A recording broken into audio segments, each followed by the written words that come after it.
Chapter 388. Shock that would make it 8 mu in total, including the new house to be built. Then, including the 12 mu of Qiaoxian's garden, there would be 20 mu in total. That was 20 mu of land in total. The first section of the family would become the most wealthy family in the whole village.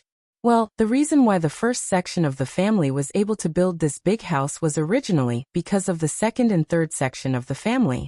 When the second and third section of the family divided the old house of the Qiao family, they added some small houses to it. In this way, the first section of the family did not have any place to live. Hence, eldest uncle found an empty place at the boundary of the village, very remote and leaving a lot of empty space for what they could have now. The whole village was really shocked and they all got so excited. Honestly, when the neighbors were moving, they looked so happy. So the first section of the family must have given them a high price. Otherwise, who would be willing to sell the old house to outsiders and find an empty place outside the village to build new houses? However, the family was tight-lipped. They did not spill out a thing. They did utter a figure when forced, but no one believed that. Ms.Mi and Ms.Mi felt so annoyed and hurt. They believed that the first section of the family was bullying them. Everyone was talking about the first section of the family building a new house, and wondered how much money it would cost for them to build. Some irritable people instigated them again and again, asking Ms.Mi and Ms.Mi, "Your houses are very small too. Why don't you think about building a new one too? Yeah, your eldest brother and eldest sister-in-law have been taking care of you all this time, and they should share some of what they have got, right? They are so rich, and they should help you." Both their faces turned red. Ms. Fong was not going to help them with money, not at all. The most annoying person was Ms. Qiao, who kept taking Ms. Fang's side, because of which Ms. Fong started to ignore them. But with little hope in their hearts, the second and third section of the family all rushed to the first section of the family. "Eldest brother, Xiling is getting married in the new year, and we don't have a new house for him. We need to build one room. What about sharing some of what you have left behind with us?" "Yeah, eldest brother, Xiling is your nephew, the child of the Qiao family. Getting married is a huge thing and you must help us." Ms.Mi said this and glanced at Ms. Fong, who seemed to hear nothing and kept working on the sole of her shoes. Ms. Fong ignored them. They could say whatever they wanted. She was not interested in anything they had to suggest. Dalong did not know what to say, so he left. Xiao Sanlang and Xiao Yunduan, Qiao Xian and Ms. Su were all there. They wanted to watch the show, and also did not want Ms. Fong to be bullied. Third uncle also joined in, and tried to convince the eldest uncle. Third uncle thought that if his eldest brother helped the second section of the family, he would help the third section of the family as well. Yang Xiaoni was shocked. No wonder Yang Liang and Ms. Tian could not cause any trouble here. Her mother-in-law knew exactly how to deal with the situation. Sweat ran alongside eldest uncle's forehead, as he staggered. "Ms. Fong, I don't think that building one more room would cost that much. What about? If it doesn't cost that much, they can build it themselves." Ms. Fong sneered. Chapter 389. Shockingly thick-cheeked. "You are old enough to have so many grandchildren, and you still forced your old brother to pay you for your new house. How shameless you are." Second uncle and third uncle felt their cheeks burning. The words spoken by Ms. Fong were true and heart-wrenching. The children of the first section of the family glanced at them, making them feel embarrassed. But that was nothing compared to their jealousy and resentment. So what? Their eldest brother had been taking care of them for so many years, and there was no point in leaving them behind when they were living a happy life. "Eldest sister-in-law, you are wrong. Eldest brother is capable now, and he should take care of us brothers. We were born by the same parents, and we should all live a happy life together, right?" The children were all speechless. Sure, but they needed to create a happy life themselves. They were seeking advantage of them, but still trying to make themselves sound as if they were being reasonable and righteous. Ms. Fong smiled. "What about you taking your eldest brother to your home, so he can work for you and all the money he earns can be yours? All you need to do is to find him a place to live and feed him 3 meals a day. How does that sound?"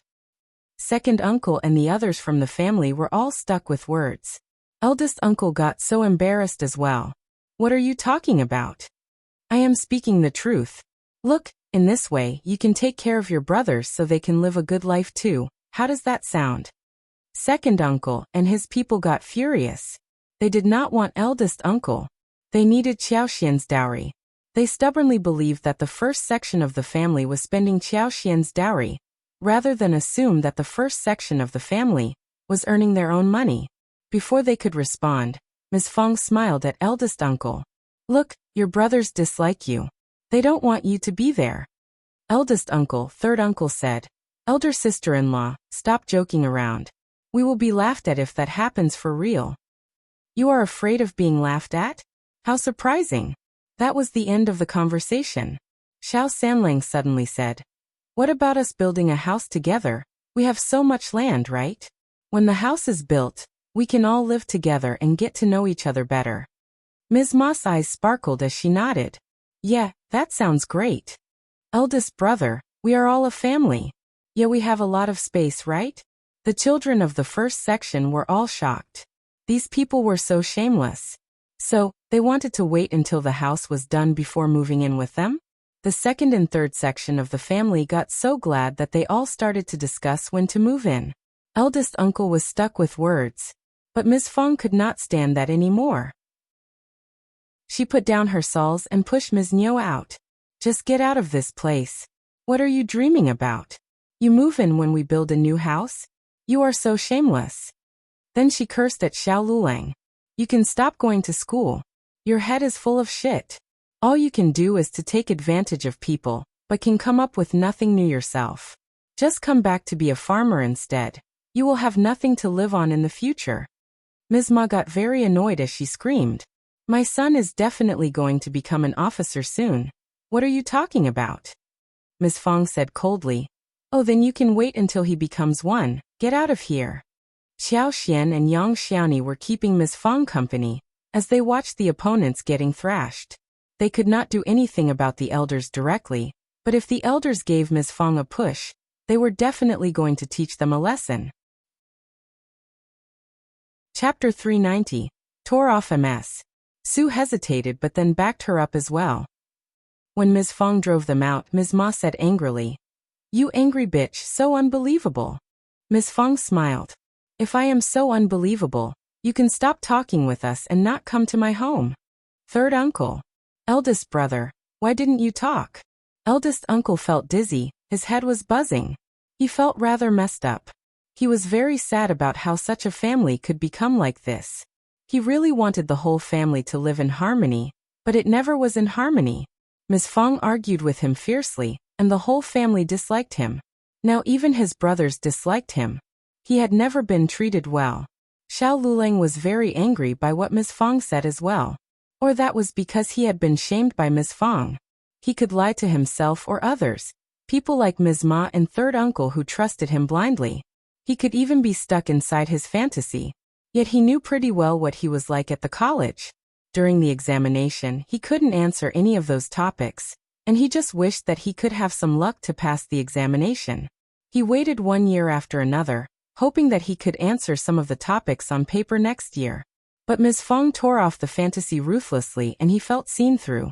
You should not look down upon me. Fifth cousin is nothing more than a cultivated talent, and you never know what is going to happen in the future. Ms. Fong replied. All right then, you can make a fortune and be an officer if you want. Don't worry about what we are doing in our family. Xiao Lulang. After driving them out, Ms. Fong said to her children, Have you spoken with the workers? When do we start? Xiao Yinduan responded quickly. We will tear down the house the day after tomorrow. Good. Ms. Fong smiled. Just hurry up and remove what we need to remove. We are not living here anymore. She glanced at this familiar-looking yard and house, sighing emotionally. I have lived here for so long and I don't feel like leaving. Qiao Xian smiled. Mom, when we move into the new house, you will definitely love it. We are going to use the best materials, and the house should be intact even in a dozen years. Ms. Fong smiled. That is great. They spent the next 2 days moving stuff to the ancestral hall, and it was very messy at home. They needed to hurry up with moving, since the demolition started the day after tomorrow. They all went down to doing their own tasks. Ms. Fong glanced at eldest uncle. Don't blame me for pushing them. They are just so annoying. Must we feed them all? Luoyang is so stupid as to suggest that idea. He has read nothing in all these years. Eldest uncle was speechless. He was generous towards his brothers, but he could not counter his wife about what he had just heard. But Sealyang is getting married. So what? Ms. Fong sneered. He has his own parents. We never turned to them for help when our sons got married. Eldest uncle, soon, the process of tearing down the house and building the foundation of the new house of the first section of the family started. They did not lack any money, so they started to hire people and buy material quickly. All was going forward smoothly. That was a huge land and the whole family had already made an elaborate plan. There was a front yard, main house and backyard. The main house was a big place with 5 bays and 2 entrances. It was 2 stories high. The upper floor was going to be used to stack things and store grain and other harvested crops. Chapter 391. Work started. The east and west wing rooms were all built to be spacious, with a 3-bay pattern. Behind the 2 wing rooms, there were 2 small courtyards. Xiao Yunduan and Qiao Xian would live there. Xiao Yunduan needed to study, so he chose a quieter place. Xiao Dalong, Xiao Sanlang and Xiao Xiaoqi had rooms of their own, whilst Xiao Taodao and Ms. Fong shared the main room. According to the blueprint given by the first section of the family, the construction team was in full swing on the day of construction, and more than half of the villagers came to watch the excitement. But no one from the second or the third section of the family showed up. Obviously, they were still very annoyed. Ms. Fong did not care. She pretended as if her mood was not at all affected. They did not even care what the eldest uncle was thinking at the moment. Qiao Xian and her team went into the mountains again, when everyone was so busy.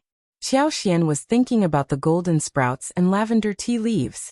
She had many tea seeds at home last time, but they were not enough. Many seeds were not mature enough, and they needed to revisit that place. They went into the mountains for 5 days in a row.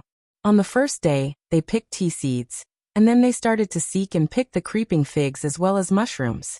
The courtyard they were going to live in henceforth was large enough to sun-dry those things. When seeds were taken from the creeping figs, they were sun-dried in the sun and were put in the large bamboo pan. In the meanwhile, they dug more than 20 to 25 kilograms of lilies and dates. There were still many persimmons and wild chestnuts in the mountains, but they had not yet reached the ripe season, and they had to wait for a while before they turned delicious. Qiao Xian and Xiao Yunduan worked for a few days and soon after, visited the Zhang village again. The project of opening the land at the Zhang village was almost done. The couple was very satisfied by the effect. This was for planting tea trees, not crops. As long as the large and small tree stumps were dug up, it would not matter if the weeds were not cleared. They needed to make a lot of effort in removing the weeds in the first 2 days. Then it will slowly fall in place. By the time the house was built, the opening of the land project would almost come to an end. At that time, they could start to build the side yards. Building a house was quick. It was much faster and more convenient to lay the foundation and start laying bricks than earth ramming. Building a house would take about 4 days. Ms. Fong saw with her own eyes that a tall, magnificent, and spacious main house was built. She felt extremely happy.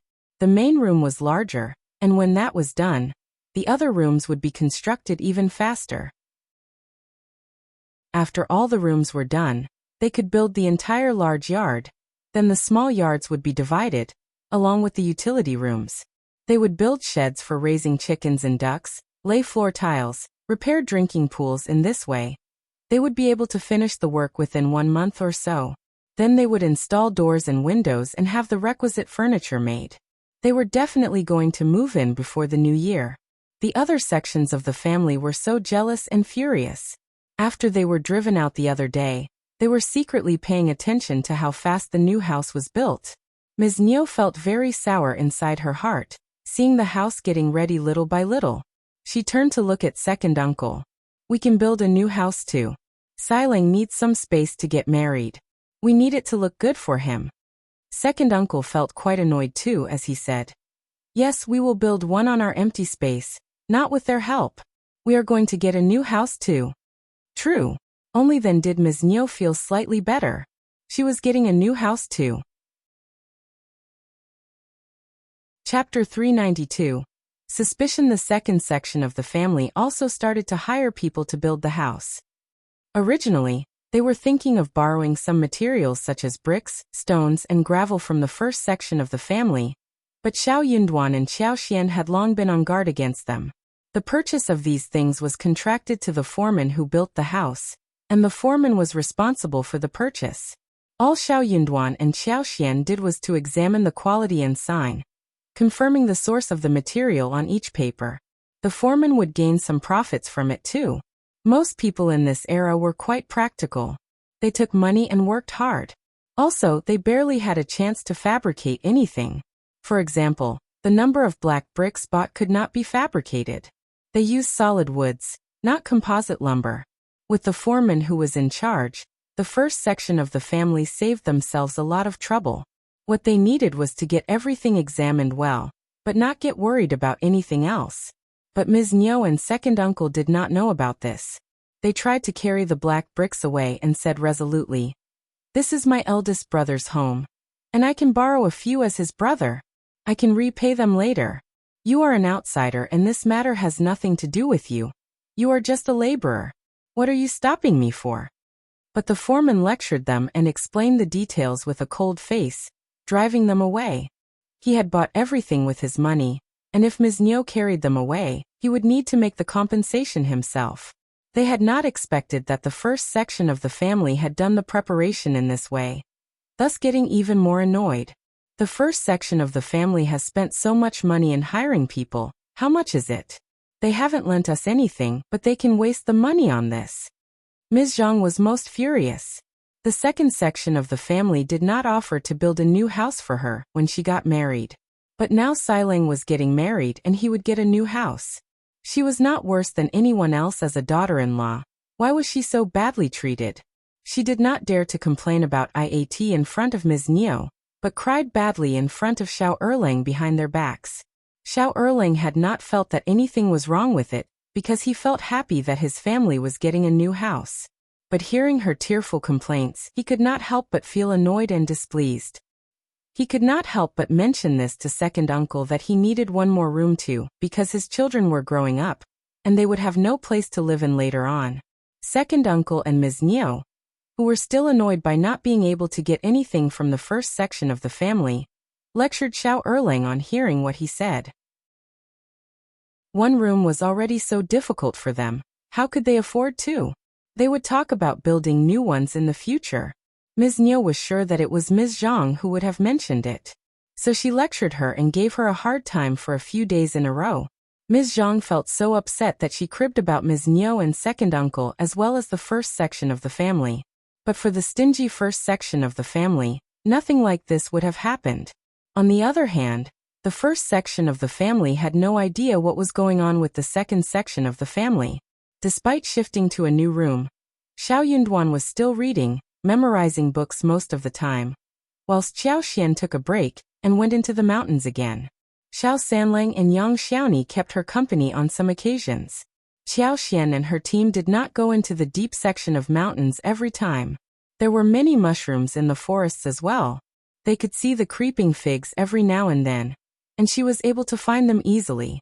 There were many wild fruits in the mountains too, ripe with a sweet and sour taste. There were a lot of fun things in the mountains. Chapter 393. Updated Space. Xiao Xian was thinking that Yuezheng Xiao might send his men to fetch the last batch of lip balms, and he sure did. It was Chu Shan who came over. Chu Shan greeted her and gave her a present, as well as a letter written by Yuezheng Xiao. What surprised Qiao Xian was that the present Yuezheng Xiao sent for her was a pot with 5 ginseng. Yuezheng Xiao had just written to his elder brother who was called Yuezheng Hong, who believed that the whole thing was very troublesome. But his younger brother rarely asked him for anything, so he could not help but feel like helping him, so he did that in the end. Ginsengs without being processed would get rotten after a long while. So Yuezheng Hong made a lot of efforts after getting 5 of them, put them in 2 pots and finally transplanted them into 1 pot. When the pot arrived, the ginseng was dying. Yuezheng Xiao was worried that it would be gone within a few days, so he asked Chu Shan to have it delivered to Qiao Xian as soon as possible. Qiao Xian thanked him sincerely and carried the pot into the garden with Xiao Taotao. They could not just disappear in her space. They needed to be planted in the yard. After a while, she could tell others in a seemingly casual way that the 5 pieces of ginseng were dead or gone. Then her work would be done. It was her stuff and Ms. Fong would not say anything about it, let alone others. She was the only one who had the key to the garden, and she could easily conceal her secret if she wanted to. She drove away Tao and put the 5 ginseng into her space. The ginseng, which were on the verge of dying, started turning better when moved to space. Xiao felt that with her heart. When the 5 ginseng were planted in the soil, the space became even more lively and vital. It was autumn, and everything naturally withered.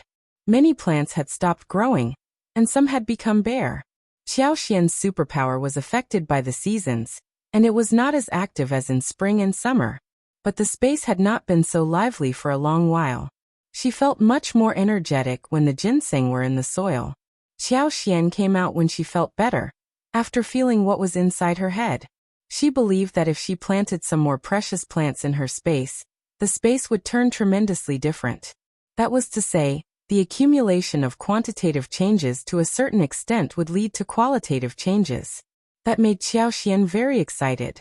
She also kept telling herself not to get overly worried about it.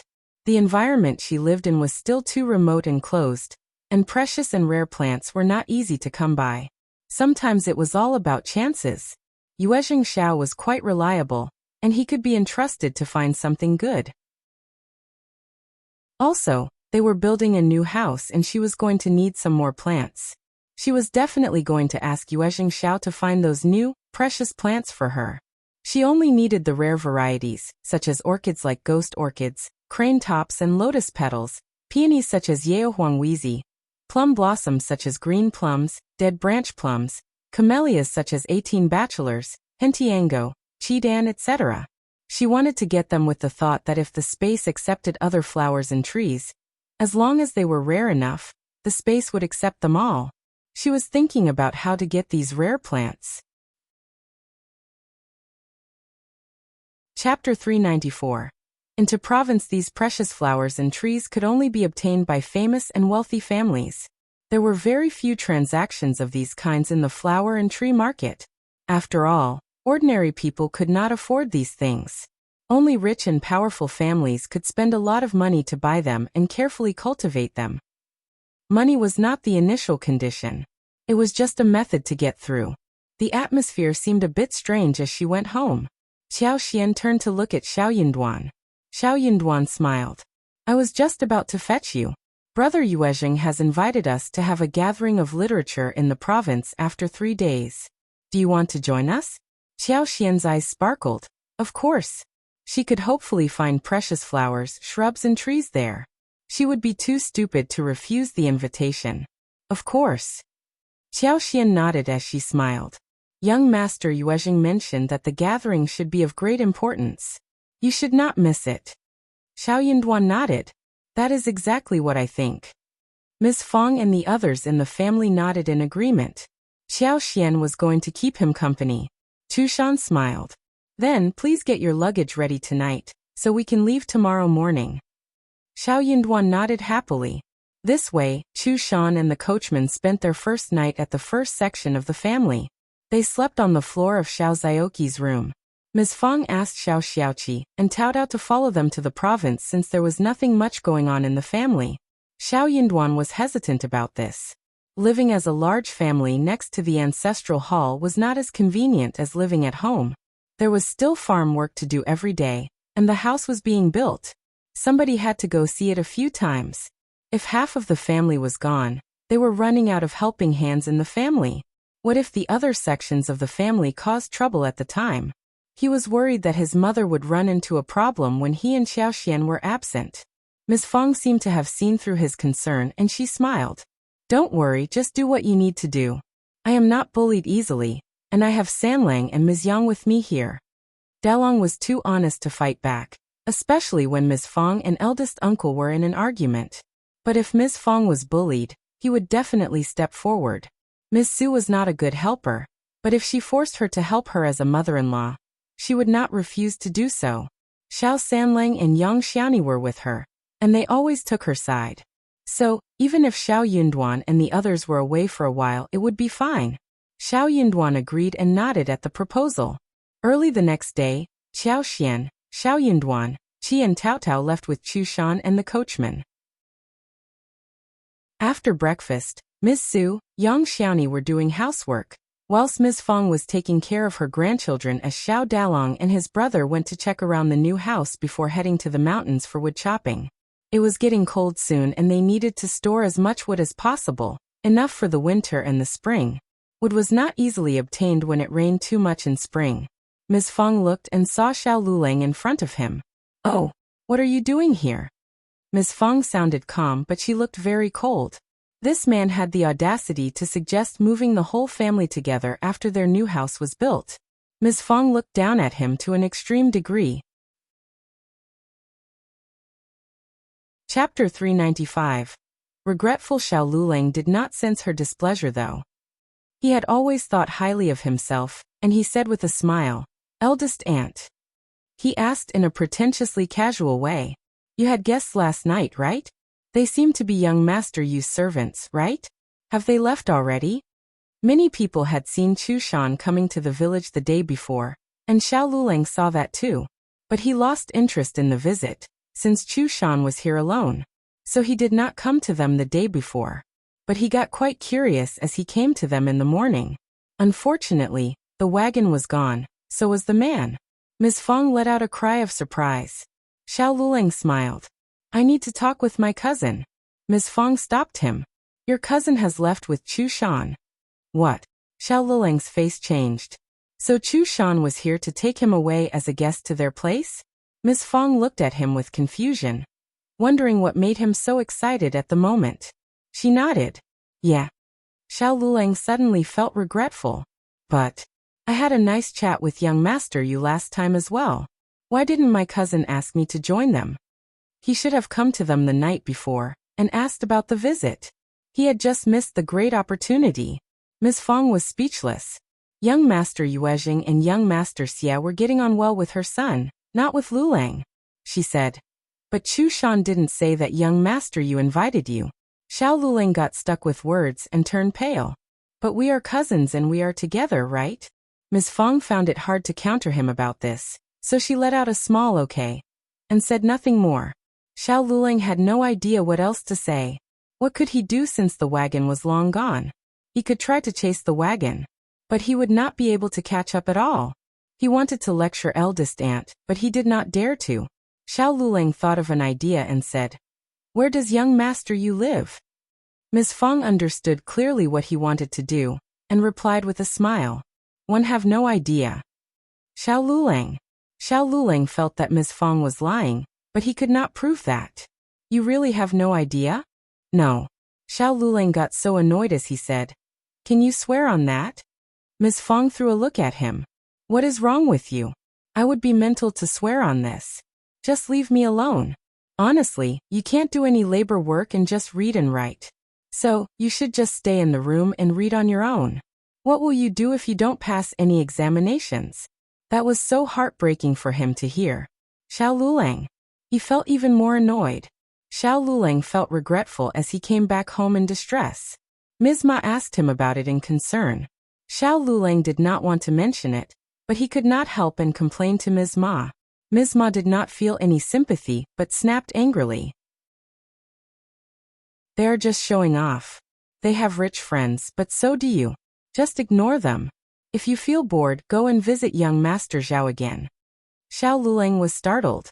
In fact, he understood clearly that his relationship with Zhao Guanghua was totally different from Xiao Yunduan's relationship with those two young masters. But he did not want to admit that. Chapter 396. Favored by beauty. That was why he tried hard to suck up to the two young masters. He somehow believed that if the two young masters befriended him, he would have a lot of wonderful things coming to him in the future. Zhao Guanghua was different from them, but he could not just say that out loud. His mother would not understand. Bothered and flustered, Xiao Luleng could not stay at home and went to the Zhao family for real. Zhao Guanghua was feeling very bored at home. When he heard that Xiao Luleng had come over, he laughed and ordered him to come in. Now he had someone whom he could tease for fun. However, Xiao Lulang ran into Zhao Ming when he was at Zhao Guanghua's place. Xiao Lulang was shocked by her looks. Zhao Ming saw him as well. She felt flattered to have fascinated a dumb man like him. She smiled at him purposefully and left. Zhao Ming's smile made Xiao Lulang's head buzz. He was totally distracted, and after a few moments he became really happy. The elder miss of the Zhao family smiled at him. Did she fall for him? That must be it. Xiao Lulang couldn't stand the excitement arising inside his head. He almost burst out in laughter. Since Zhao Guanghua did not witness what happened, he wondered what was wrong with this man. Xiao Xian and Xiao Yunduan, as well as their family, arrived in the province before the day turned dark. It was an early winter day, and they eventually managed to go through the gate before it closed. Chu Shan drove them to the hotel where they had lived last time. Yuezheng Xiao had already booked the room for them. They thanked Chu Shan and checked in. It was a quiet night. Early the next morning, Yuezheng Xiao and Xie Jingrong came to visit them together. They had a chat in a very bustling, lively atmosphere.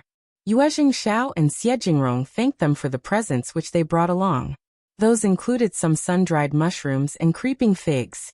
They did not have any bergamots anymore since Yuezheng Xiao already took everything away last time he was at their place. All kinds of dried mushrooms were fine, and jelly was still a new product. As expected, Yuezheng Xiao liked it very much. Last time when he brought some fresh ones back, Yuezheng Xiao specially gave them to his mother and sister-in-law. Xie Jingrong also ordered someone to make jelly, added various chopped nuts or fresh fruits, and a little crushed ice. The ladies in the family loved it, asking him when he would be able to bring some more back. Xiao Xian and Xiao Yunduan had a few with them this time. The gathering took place after 2 days, and it would last for 3 days in a row. Xie Jingrong told Xiao Yunduan about some important figures as well as the whole process and the regulations. Yuezheng Xiao was not interested in what was happening between scholars, so he started to talk about lipsticks and dessert stores with Xiao Xian instead. They had no flowers for lipsticks right now, so Yuezheng Xiao decided to release the lipsticks which they had in stock regularly, so they could stretch it out until the new ones arrived. Xiao Xian gave him 500 lip balms to fill the shortage of lipsticks. Yuezheng Xiao planned to customize some crystal, jade, gold, and silver lipstick tubes inlaid with gemstones. Rare things were more expensive, and he would try to sell them at high prices. He wondered if Xiao Xian would agree to that. Xiao Xian was shocked.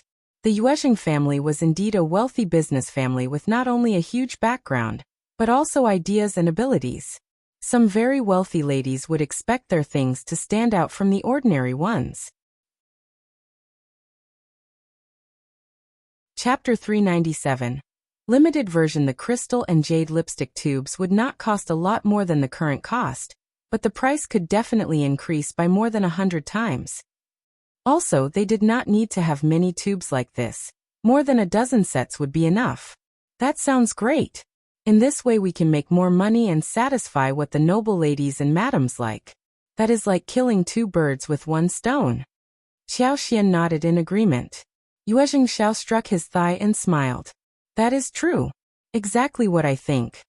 Xiao Xian thought for a while and said, how about this? Next year there will be a set of 12 beauties limited edition lipsticks. The 12 beauties each correspond to a kind of flower for 12 months. The lipstick tubes will represent spring, summer, autumn and winter, which will be made of emerald, carnelian, gold, and crystal respectively. The tube will be carved with patterns of beauties and flowers, inlaid with various pearls and gemstones. 3 pieces will be released in 1 season, and the whole set can be collected in 1 year. 3 packs can be sold at one go, and more effort should be made on the packaging. We can draw patterns and ask famous artists to sell them. You must make sure that it is exquisitely made. As for the price, I'm not an expert on it, so it's fine for you to decide. Yuezheng Xiao's eyes sparkled when he heard the idea. He patted the table in delight. That is a great thought. We are definitely going to do this. Let's release a set of 12 beauties, limited edition first. Then he'll find someone to figure out a more elaborate idea later. After that, we can launch some other series. Think about it slowly. This way we're going to earn a lot of money. At that time, after deducting the cost, we will share the profit equally. Yuezheng Qiao already had an idea about the pricing. He decided to sell the lipsticks with cost included at more than 3,000 liang for one lipstick. Since it was a limited version, he would at most produce 10 sets so they could look rare. He was sure that they would be very well received. They did not need to worry about not being able to sell them. 10 sets for the 12 beauty series with 12 lipsticks for one set would earn them so much. The two money lovers started to discuss the plan in detail. They did not stop until it was time for lunch. Yuezheng had already booked the restaurant, and they all headed there. Inside the elegant room, Xiao Yunduan was shocked hearing what Yuezheng Qiao said about the limited version of lipsticks. Yuezheng spoke highly of the idea when he heard about it. 12 beauties and 12 famous flowers would be drawn by famous artists, and the outer tubes would be made by famous craftsmen.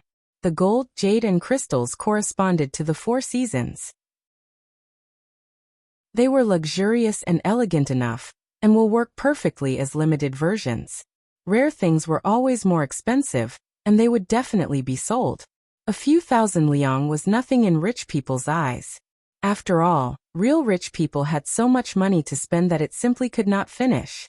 Hearing that it was Qiao Xian's idea, Yuezheng could not help but look at this girl with admiration. The county magistrate was totally blind to alienate and dislike this daughter of his. If he had treated her well, and taken her as an advisor, he would have been promoted and made a fortune, and fame long ago instead of trying to stick up to powerful and rich people in this humiliating way. Xiao Yunduan was a learned man, but he just could not believe that someone would spend this much money upon buying one lipstick like that. It sounded ridiculous. But Xiao Yunduan could not help but feel emotional when he saw how confident Yuezheng and Yuezheng Qiao were when they talked about selling these lipsticks. He simply could not understand what was up with rich people. Chapter 398. Dessert store. Eating mutton in winter was the most warming and nourishing feeling.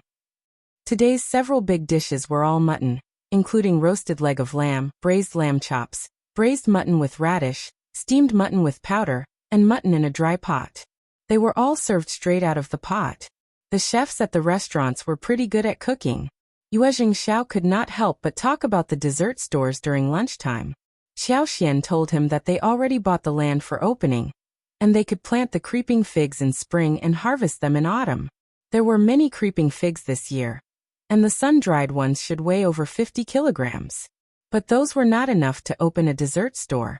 They needed to have at least 3 or 5 stores in the province, so that they could acquire the market as soon as possible and earn money. One store would earn too little profit.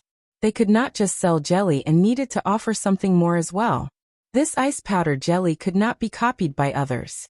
Other things such as sugar taro seedlings, mung bean paste, lily lotus seed and almond soup, bean curd and bean brain, were easy to learn as long as others saw them. So they needed to take over the market right at the beginning, so all the tastes could be showcased well, and could stand firmly and for a long duration. They did not need to open the store as of this moment, but they could start the preparations until all was set and ready to go.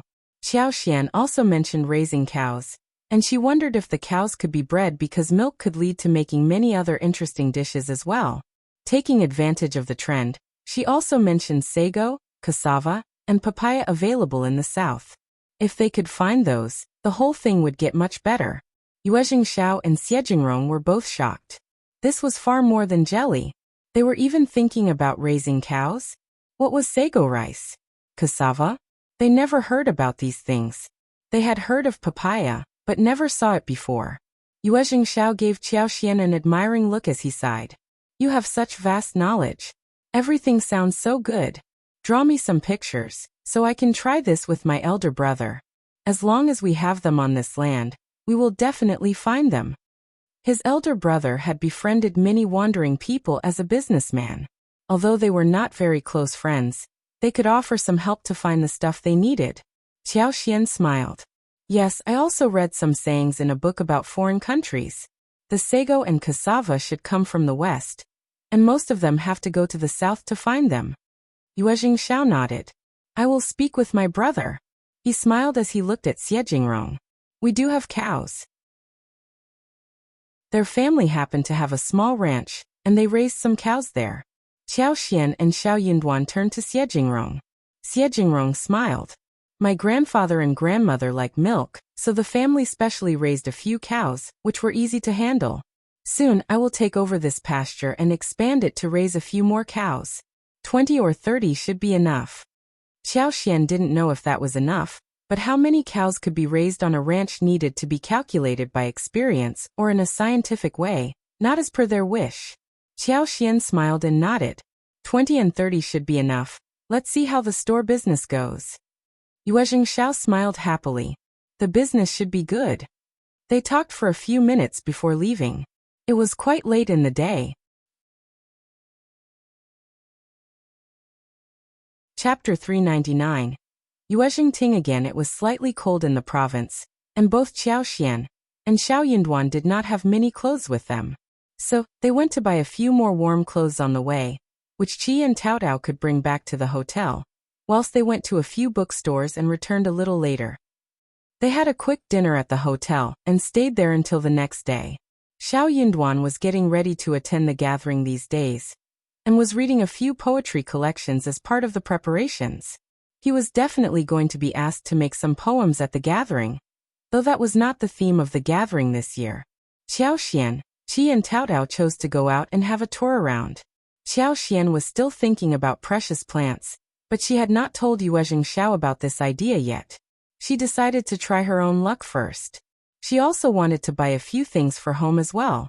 Xiao Yinduan could not keep her company, so he stressed to Xiao Xiaoqi that he should take good care of his sister-in-law and sister. After the gathering, I will go out with you to far-off places. When you are by yourself, you should only visit bustling localities, not those isolated areas, alright? We don't speak the same dialect as people here, and we are outsiders who might be bullied. Especially those outsiders who did not have any servants with them. Xiao Xiaoqi and Taotao turned serious and nodded in agreement. Qiao heart also skipped a beat. They were not living in the modern society with high legal security, and they should definitely be careful out there. The three of them rented the wagon recommended by the manager of the hotel, and instructed the coachman to take them to many popular places. They even paid extra for the security. They visited some street stands and bought a few things. The three of them happened to be around Yanqi restaurant around lunchtime, which was a very famous restaurant for its southern dishes, especially Suzhou cuisine. They had wanted to have a taste at this place last time, but they failed to eat there due to the tight schedule. They happened to be around here at lunchtime, probably because it was destiny that took them here. Qiao and Taotao got off the wagon and smiled at Qi. You can go and fetch your brother, while we will go in and place the order. Xiao Xiaoqi agreed and urged the coachman to hurry away.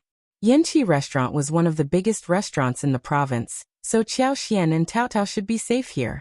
Yanqi restaurant was very popular, and when Xiao and Xiao Taotao went to the elegant room, there was only one room left. She booked without hesitation, as she said to Taotao, "We are lucky enough to have found one at this hour." Xiao Taotao chuckled and nodded. Yeah. At this moment a group of people walked in. It included 4 beautiful and young ladies accompanied by a few maids. They needed an elegant room. The manager was quite embarrassed as he said with a smile, "Sorry, the last elegant room has been booked by a lady a while ago.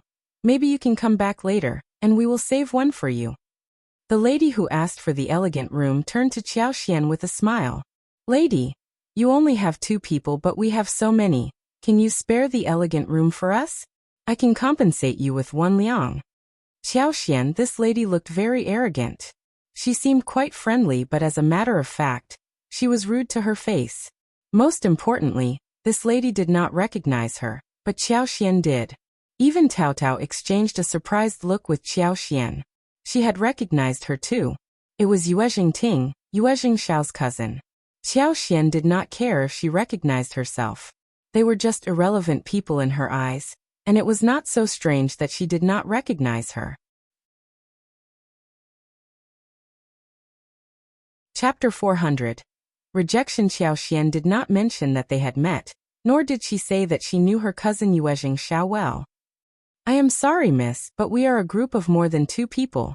Also, we arrived here first to book the room. We live outside the province, and can barely visit here. So, we really want to eat at Yanqi restaurant." But miss, you seem to be a local. What about coming here next time? Yuezheng Ting was not a mild-tempered person, but she was in public and had her friends with her. Thus she had to act as if she were very generous and elegant. She thought that she had been kind enough to offer compensation, but this lady turned her down bluntly. Yuezheng Ting could not embarrass herself in front of others, and said with a good smile, "Lady, we also want to eat the good dishes here today. How about I offer you 3 liang? You can eat a sumptuous meal at some other place with these 3 liang, no?" Yuezheng Ting felt so distressed. 3 liang was already a huge amount, enough for her to try different sun-dried fruits. Qiao Xian really looked down at her. If she wanted to drive her away with money, at least 10 to 20 liang should have been the starting price. Yanqi restaurant's elegant rooms were very expensive to book. In that light, 1 or 3 liang were so stingy as a compensation. If she was so miserly, then she did not have to put on the show. It was so embarrassing. Had Yuezheng Ting and Yuezheng Xiao been in a good relationship, Qiao Xian would have definitely helped. But Yuezheng Xiao and Yuezheng Ting were not in a harmonious relationship, and Qiao Xian would not just let this opportunity go. "Sorry, Mississippi. Can you please try this offer with some other guests?" Yuezheng Ting got so furious, which is why her maid Jiang went forward and said, "Hey, don't be so greedy. Our miss already offers you a generous offer. What more do you want?" Qiao Xian glanced at her and smiled with politeness. "I just want to have a quiet lunch." "You." A girl in a rosy and patterned coat chuckled as she squinted at Yuezheng Ting. "Ting, you are really not generous enough. 1 or 3 liang is too little to offer. You are so rich that you can offer more." The Yuezheng family were rich enough to offer more, but she must be doing it on purpose because she did not want to treat them with a true heart. Yuezheng Ting glared at the maid and then at Qiao Xian. She spoke in a very annoyed voice with her teeth clenched. "I will give you 10 liang, and you can choose another dining place." Qiao Xian said to the manager, "Mr. Manager, I am going upstairs. When my husband and my brother-in-law arrive, please direct them to our elegant room." Having said that, Qiao Xian left with Xiao Taotao. Yuezheng Ting's face flushed. She was both embarrassed and angry. Another lady wearing a lavender dress frowned as she said lightly, "I just thought of something. I am off. Let's set another day for lunch." Before Yuezheng Ting could say anything, the girl left and the other girls followed up soon after. Yuezheng Ting turned pale and felt humiliated. The girl in lavender dress was Xie Ruifang, the lineal daughter of the 3rd section of the family of the Xie family. Yuezheng Ting ran into Xie Ruifang and her cousin Rejection, and was trying to suck up to them. They were just talking about the dishes of Yanqi restaurant, so she vividly offered to take them to this restaurant for the exaggeratedly praised dishes. Chapter 401. Angry. The Xie family was a wealthy family with very strict rules for their children. They did not lack drinks or clothes, but they barely had any pocket money. There were special funds for buying clothes, jewelry, rouge and gouache, and the elders would give rewards during the New Year's Day or occasionally at other times, but if they wanted to go out and eat, they might not have too much money in hand. Especially when it comes to a place like Yanqi restaurant. Southern dishes were always exquisitely made, and an ordinary banquet would cost 20 liang at least. Upper-class table would cost more than 100 liang. If liquor and other drinks were added, the price could be much higher. Xie Ruifang and Rejection had not been here before, so they were quite attracted to take up the offer. Yuezheng Ting became happy about that. Although it might cost her some money, if she could befriend the lineal daughter of the Xie family, it would be worth the while. Therefore, even if she ran into Wen Qingyuan from the Wen family, the girl in the rose dress, whom she did not like much, Yuezheng Ting did not turn her down. All Xie Ruifang needed to remember was who paid for the meal. However, there were no available elegant rooms left at Yanqi restaurant, which was beyond her expectation. What irritated her was that the last elegant room was taken from her just one step ahead of time. And this woman who took the room did not want to accept compensation for giving up the room. How dare she? She had been filled with hope before she came here, but now everyone was disappointed. She could imagine what Xie Ruifang would think of her. She would have a terrible impression about her. When Qingyuan, that bitch, also left with Xie Ruifang, and she was surely going to badmouth her behind her back. He Jiqing chuckled and said to Yuezheng Ting in a gentle voice, I seem to have seen 2 women eating with your third cousin the other day. There were 2 other men with them that day, probably her husband and brother-in-law. It seems that they should be in a good relationship with your family. How could they fail to recognize you as the second miss of the Yuezheng family? He Jiqing smiled and said gently, or maybe I saw it wrong. If you check with her about it, don't tell her that it came from me. She smiled and then turned around, leaving. Yuezheng Ting's face changed. While she stood there with eyes wide open, she suddenly thought of something as she said to Jiang with clenched teeth, You remember the third cousin and young Master Xie eating at the restaurant? There was a family with 4 people, right? Is it them? Jiang was startled, and then showed an enlightened look. You are right, miss, it was them. I remember it now. Good. Yuezheng Ting got even more furious and sneered. They must have recognized me and were playing with me. I am going to teach them a lesson. Yuezheng Ting rushed upstairs in fury. Qiao Xian and Xiao Taotao had just sat down when Yuezheng Ting rushed in as she pushed the door open. She pointed at Qiao Xian furiously. My third cousin treats you as friends, but you dare trick me like this.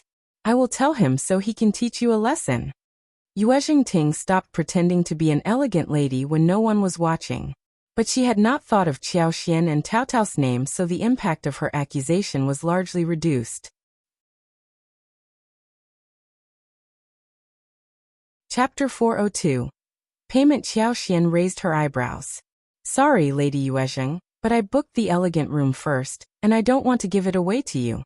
What is the problem? She gave Yanqi restaurant a thumb up for not sucking up to the rich. No wonder the restaurant was so popular. Yuezheng Ting sneered. Good, then tell me your name, so I will tell my third cousin about it. From today onwards, you will never have the chance to speak with him or get anything beneficial from our family. The Yuezheng family were very famous in the province, and Yuezheng Ting assumed that Qiao Xian was trying to suck up to the Yuezheng family. A small portion of money from them would feed this poor family well for the rest of their lives. Startled, Tao Tao was so confused, not knowing how to react. What was wrong with this lady from the Yuezheng family? How could she be so strange? Young Master Yuezheng was in a business relationship with her brother and sister-in-law, and young Master Yuezheng kept telling them that he was so lucky to meet them. Since when did her brother and sister-in-law try to suck up to the Yuezheng family?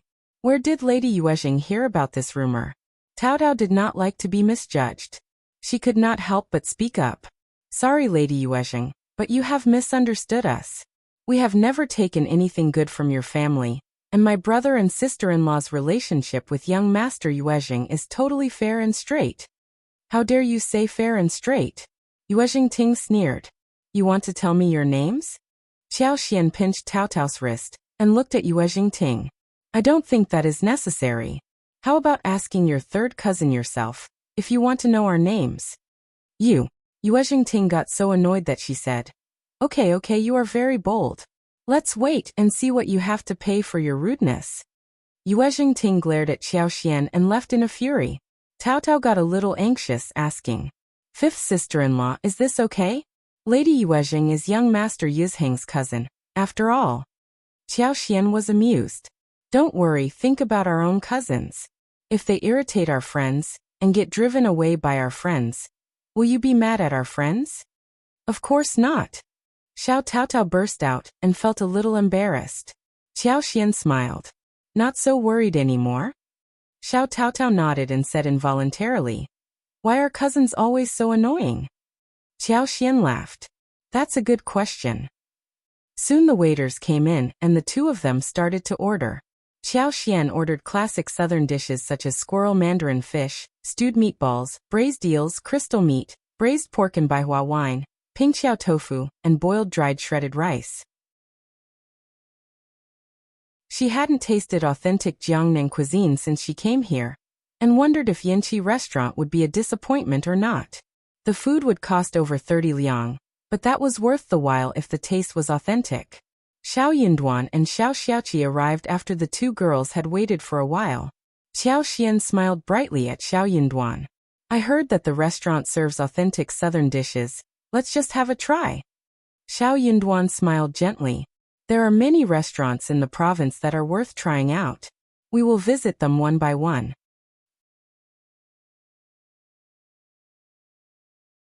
Chapter 403. Yuezheng Ting's tears. Okay, sounds good. Qiao Xian smiled. Neither she nor Tao Tao mentioned the conflict with Yuezheng Ting to Xiao Yunduan and Qi. That would just make the atmosphere worse. The Yanqi restaurant was expensive for a reason. The dishes were very well made, authentic, and the four of them were very satisfied. At the Yuezheng family's mansion, the atmosphere was very strange. Yuezheng Ting was crying to her mother, Ms.Mi, about what happened during the day. I managed to get the girl of the Xie family to join me for lunch, but I was so humiliated. Those two girls must have recognized me, but still humiliated me on purpose. They are in a good relationship with the third cousin and must have heard something from him, thus treating me like this. How did they manage to befriend third cousin so they could humiliate me like this just to suck up to him? Will he make them rich? I won't let this go. Third cousin is bullying me. Mom, you have to help me. Those two countryside women have bullied me too. Ms.Mi got so angry, but she took a deep breath and caressed Yuezheng Ting and said, "It is okay. I will ask him when he comes back what he means. How can he befriend some filthy people to bully his own cousin? How dare he?" Yuezheng Ting cried even more fiercely. "Mom, I want him to help me get to know the Xie family, or I will never leave him alone." Okay, don't worry." Yuezheng Xiao returned home and was summoned to his second aunt's place by the maid. He raised his eyebrows, feeling surprised. Still he went there. Seeing Yuezheng Ting there with a pair of red eyes as if she had been bullied, Yuezheng Xiao felt even more confused. She gave him an annoyed look which made him think about the previous instance. What are these two women thinking about doing again? Still planning to pester me? He could give one lipstick of each color to them as presents, but not for them to use as favors. Ms.Mi smiled. "Nephew, who have you befriended these days? You are the young master of the Yuezheng family, and we are a famous family who should not befriend those filthy and unimportant people. You need to stay away from those lowly, unruly folks so they wouldn't bully our family. Otherwise, it would turn us into a laughing stock." Yuezheng Xiao. "I don't understand what second aunt is talking about. You can put it straightforwardly if you want to." Yuezheng Ting could not help but retort. "Third cousin, I met the two women of that family whom you and young Master Xie ate a meal with. The two women bullied me today. They knew that I was your cousin, but they still humiliated me in public." Yuezheng Xiao's face turned serious. Was Yuezheng Ting talking about Mrs. Xiao and Tao Tao? They were definitely not like that. What happened? Ms.Mi asked him instead. Who are those two women? Where are they from? How did you get to know them? Maybe we have conducted business with them? Yuezheng Xiao knew that Ms.Mi was trying to cause trouble. He kept his connection a secret and said, "They don't have any business with us. Just with him. We are just ordinary friends. Cousin, how about telling me what is really going on?" Ms.Mi snorted and pursed her lips. Chapter 404. For real, Yuezheng Ting said. I, along with fourth Miss and her cousin from the Xie family, went to Yanqi restaurant for lunch. There was only one elegant room left. I asked the two ladies politely, but they not only countered me, but also stole the elegant room from us. I was humiliated in front of the two cousins at the Xie family. How could they do something like that? They are sucking up to you and taking things from us, but humiliating me in front of everyone. Ms.Mi added. They humiliated the Xie family as well and offended them for no reason. Nephew, I suggest you stop hanging out with them lest you get stuck with them and offend other people. Countryside people are so rude. Yuezheng Xiao said. Yanqi restaurant? As far as I know, Yanqi restaurant is a restaurant that sticks to rules. They offer rooms to those who arrive first, with no exception. They must have booked the elegant room in front of you, right? Yuezheng Ting. This is a simple matter. I can ask Yanqi restaurant about it. I know that the manager and the waiters should know about what happened. Yuezheng Ting could not lie any more and said angrily, they were just a step earlier than us and were talking with the manager. They had not even booked the room. Half a step earlier is still earlier than you. Otherwise the manager of the Yanqi restaurant would not have given the room to them. They did not bully you. Yuezheng Xiao, Are you a part of our family? Ms.Mi got furious. 1 or 2 steps earlier is nothing. They embarrassed us. They are your friends, and are making money through us, but they dared to humiliate the missus from the Yuezheng familio. Honestly, what made them so bold? We just need to talk. Yuezheng Qiao sounded cold. Also, you are wrong, second aunt. They are not making money through us, and we never force people to do anything. Ms.Mi got furious. So it was Ting's fault?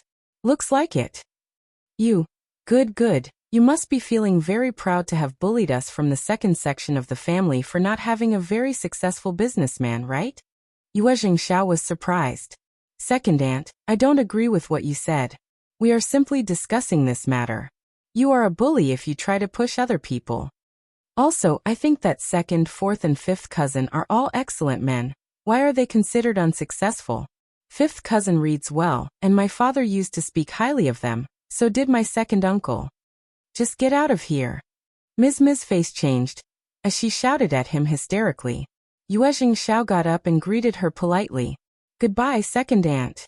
He had just walked out of the room.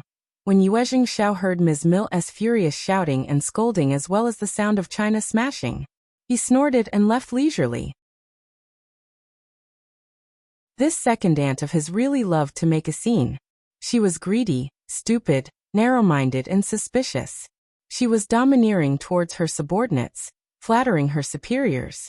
Now she had nothing else to do except curry favor with Madame Yuezheng. She could not give birth to a son, but refused to treat the second, fourth and fifth cousin well. She kept changing the way of tormenting them. His own mother had the vision of protecting the 3 cousins, so that even now they also had a very good relationship with the 2 cousins. The second cousin accompanied them in business dealings, and they helped each other often.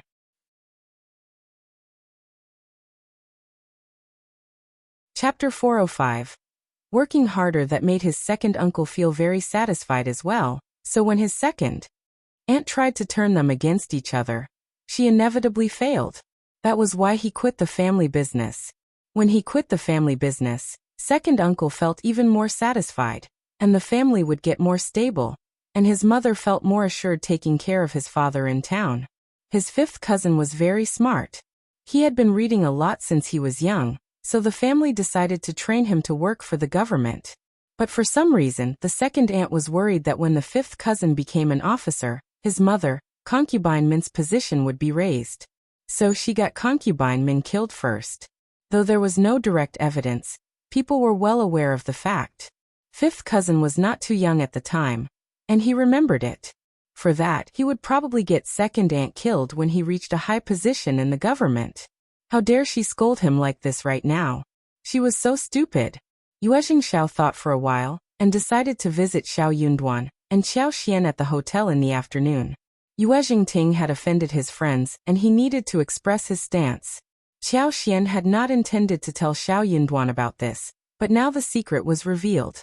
She heard him speak a few words and said to Yuezheng Qiao, Lady Yuezheng was quite rude at the very beginning, so I did not give away the elegant room to her. Is that okay? Yuezheng Qiao laughed. Sure. The first one there gets it first, just ignore her. Qiao Xian smiled. Thanks. Speaking of this, Yuezheng Qiao decided to have a friendly get-together after the scholars' gathering. He also stressed before leaving that he would offer any help if needed. When he was gone, Xiao Yunduan looked at Qiao Xian. You are fine, right? Why didn't you tell me about it? He was a bit unhappy to hear that his wife had been bullied, and that he knew nothing about it. Xiao Xiaoqi and Tao Tao exchanged a look and left the room quietly. Their instinct told them that they should leave the room at the moment. Feeling her heart warm up, Qiao Xian blushed a little when being stared at by his scorching look. She just felt a bit sad to see his hands withdrawing, when they were almost about to reach hers. I am fine, I just thought that I didn't need to bother you about it. She did not want to get humiliated in front of the public, so she would not have done anything extreme. The Yuezheng family are a rich family, and they have a large network with many contacts around. Lady Yuezheng must be spoiled enough not to be used to this situation. What if she does something terrible in secret to you? Just tell me if something strange happens in the future, okay? Xiao Yunduan knew that it was because he was not strong enough so many things like this happened. Otherwise, he would have gone back to Yuezheng Ting to demand an explanation. He was a man who could read, and passing the imperial examination was the only way to make him stronger. He needed to work harder. Qiao Xian felt her heart turn soft. She looked up and smiled at him with a pair of sparkling eyes. Okay, I got it. I will not keep anything from you ever again, okay? Xiao Yunduan nodded and his heart started to beat nervously. As long as I am here, no one will ever bully you. Okay, I know. Xiao Yunduan smiled. Good, do remember that in mind.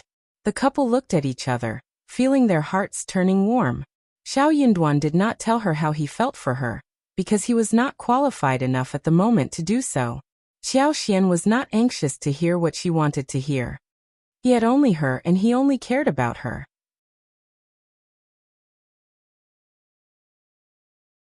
Chapter 406. Sensing something on the day of the gathering, Yuezheng Xiao got a wagon to drive Xiao Yunduan and Xiao Xiaoqi to the venue. Xie Jingrong would be present there too. He was going to keep an eye on Xiao Yunduan secretly rather than stay by his side. Xiao Xian and Tao Tao decided to take this opportunity to travel around the town. They wanted to buy a lot of things to plant for the dessert stores, and also needed raw materials for the lipsticks and extract essence. Xiao Xian was going to do business outside the county. Now that they had come here, they were going to stroll around the place, while enjoying the scenery to see what they could possibly run into so that they would not miss anything. She had a lot of savings. If she could buy a piece of land in the outskirts of the province or somewhere far away from home, she would benefit a lot from that purchase as well. There would be a great deal for them. The two girls rented the wagon which they had rented before. According to the coachman, there was a beautiful site several kilometers away from the center, so that was where they headed towards. They asked the coachman to wait at the site, whilst Xiao Xian and Tao Tao took a look around the place. They seemed as if they were just idling around. Yet with Xiao Xian's superpower, she was trying to pick the place where the plants could grow well, and in large clusters. Tao Tao was a bit unsure. She glanced around and whispered to Xiao Xian, "Fifth sister-in-law, are we safe here? Let's just take a walk in the close-by area only, okay?" Xiao Xian chuckled inside her heart. She was not afraid of any danger here. She could receive a lot of help from the plants. One bad guy, and she would make those plants help her out quite effectively. Don't worry, we are in the outskirts of the province. It is very safe here. There are many villages and abbeys here. No one would dare to do anything to us. Tao Tao trusted her fifth sister-in-law deeply, so when she heard what she said, she nodded and smiled with a kind of embarrassment. Oh, in that case I am assured. They were walking when Xiao Xian suddenly turned to the eastern side. She had a sense that beyond this stream, through that patch of forest, there was something summoning her, or rather her space. The space had not been this eager before. It was craving for something badly. Something extremely good must be present on the other side. Motivated, Xiao Xian took Tao Tao to walk eastwards. They walked through the woods and saw an abbey. The tall black brick wall separated the inside from the outer area. Only some tall trees protruded from the wall with thick branches. Looking up, they could faintly see the black root ridge and raised cornices. Xiao Xian was a bit confused. The good things were inside the abbey that belonged to someone else. She had no idea who owned the abbey, and she wondered what kind of people were inside the abbey. They could not just go inside abruptly. They needed to be prepared before going in. She knew how to behave properly. Let's leave. Xiao Xian was not regretful. She bore this place in mind, and would try to find out the owner of the abbey after they went back to the center. Hearing Xiao Xian sighing, Tao Tao assumed that it was because they could not continue since the abbey belonged to someone else. She consoled her. Let's turn to another path. They had just walked a few meters when they ran into a middle-aged maid and a young maid, who were walking towards them accompanying a plainly dressed middle-aged madam. The madam looked tall with a long and thin face. She looked ill and seemed to have a preoccupied mind. She was walking with her head lowered with the help of the middle-aged maid.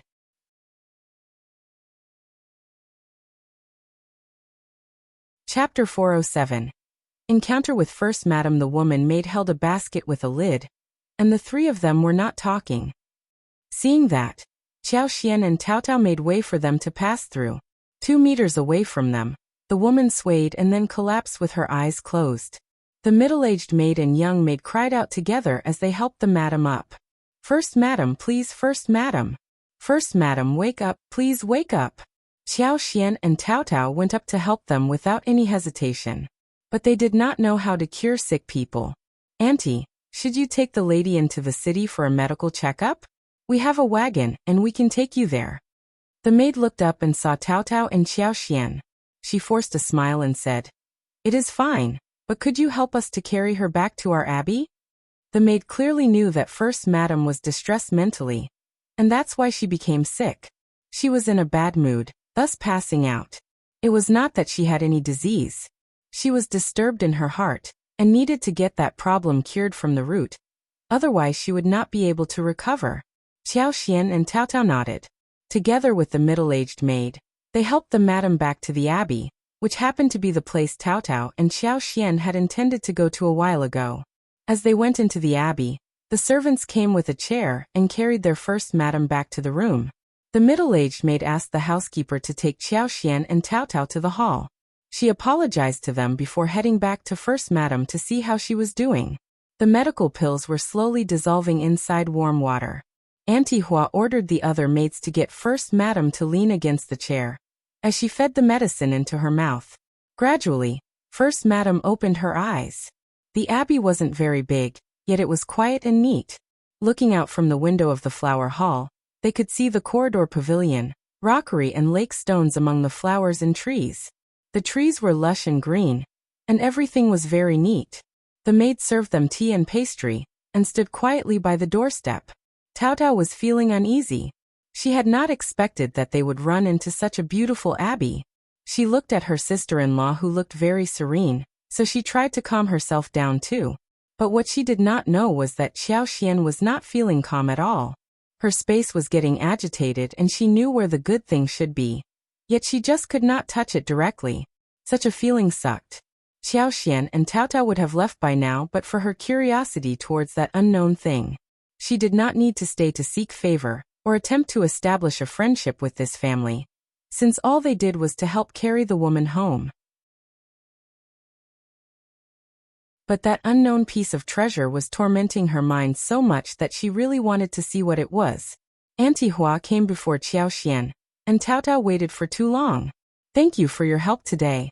Our first madam would like to meet you to express her gratitude, but she is too sick to come over. She has asked me to thank you." Auntie Hua bowed to Qiao Xian and Tao Tao, as she offered a palm-sized brocade box in orange color. She said with a smile, "It is already lunchtime. Why not stay for lunch here at the abbey?"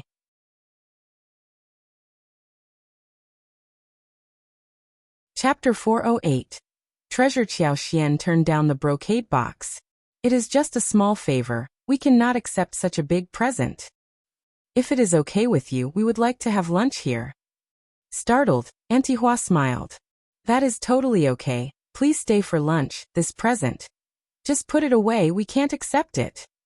Qiao Xian just could not accept such a large present just because she did a small favor for them.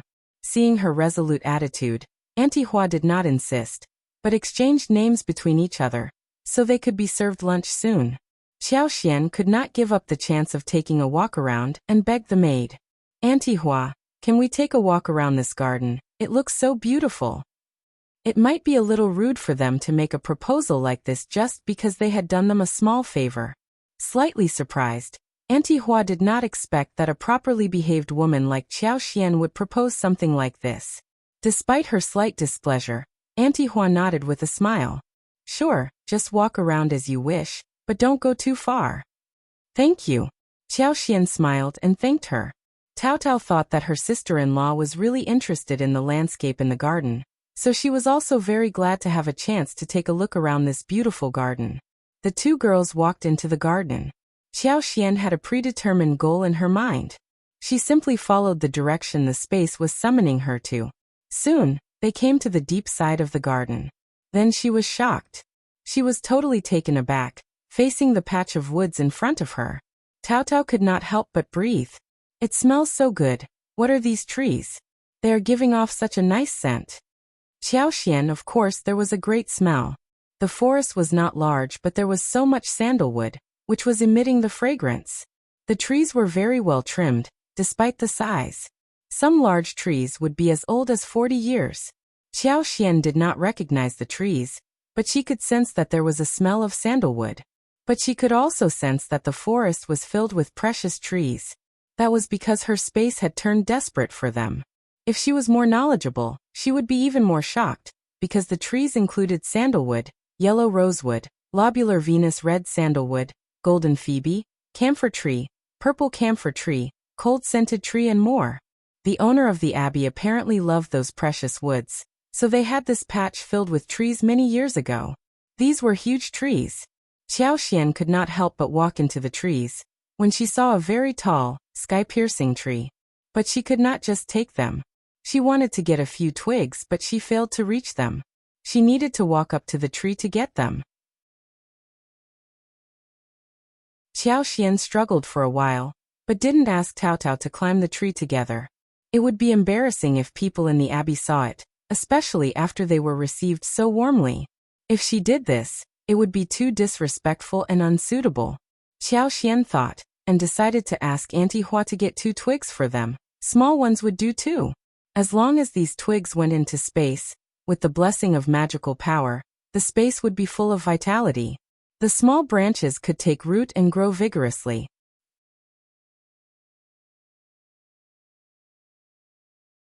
Chapter 409. Repair. The trees from all over the country were all gathered here, which was not a very easy thing to achieve. The owner must have spent a lot of money and energy on this project. They were all precious things, and the owner might not be willing to share anything with her. But she could give it a try. Sister-in-law, look, someone is there. Taotao tugged at Qiao Xian's sleeves, as she pointed at a place not far away. The forest was not shadowed by any bushes or weeds, but the trees were flourishing, and they were not able to see everything at one glance, unless she used her superpower. Following Taotao's direction, Qiao Xian looked through the trees and saw a gray-haired man sitting on a wheelchair, with his back facing her. Qiao Xian felt a bit lucky for not having climbed up the tree. Otherwise she would have been seen and caused embarrassment. She did not dodge that man, and said to Taotao, "Maybe he is the owner. Let's go and speak with him." The 2 girls walked up and saw that the middle-aged man looked very skinny and sick. His cheekbones stood out and his hair had turned gray. "Hello." Qiao Xian stopped the moment she started to speak. The middle-aged man's head was tilting to one side. His eyes were tightly closed and hands drooping. He had apparently passed out. "Fifth sister-in-law, he." "Don't be scared." Qiao Xian was surprised too, thinking what kind of luck she had to run into 2 such people. She stepped forward quickly. She reached out for the man's pulse. The middle-aged man was wearing a robe in a dark brown color with golden lines. The wheelchair was made of rosewood, which she realized only when they got closer. It could be seen that even if he was not the owner of this place, he was definitely a master with status. Qiao Xian could not leave the man here like this. What if he was dead? Then how should she tell others about it? She needed to check his pulse first so she could either stay here or fetch someone. Qiao Xian was startled again when she felt the pulse. The man seemed to have been poisoned. The muscles in his lower body were severely blocked. That was why he could not walk, and his chest and internal organs were also damaged to varying degrees. As long as he was alive, he must endure unbearable torture. Qiao Xian subconsciously activated her superpower. It flowed through her fingertips and poured into the middle-aged man's body. The small but endless, energetic superpower slowly opened up the territory in the man's body, washing away the blocked tendons and repairing the dilapidated damage wherever it passed by. Taotao, who was standing next to her, got so nervous that she wanted to burst out in tears as she saw the fainted man and the absent-minded sister-in-law of hers. What was wrong with this man? Why was her sister-in-law not reacting? What was this terrible situation? What should they do? Old master. Yuan got so surprised when he saw 2 strange women standing next to his old master. He walked up and pushed the wheelchair backwards. "Who are you? What are you doing here?" Qiao Xian withdrew her move and said, "Sorry, mister. We were walking around when we ran into this place, and this old master seems to have passed out, so we..." Yuan lowered his head and found that his old master had fainted. He let out a cry of surprise, ignored Qiao and Tao, and walked away in a hurry with the wheelchair.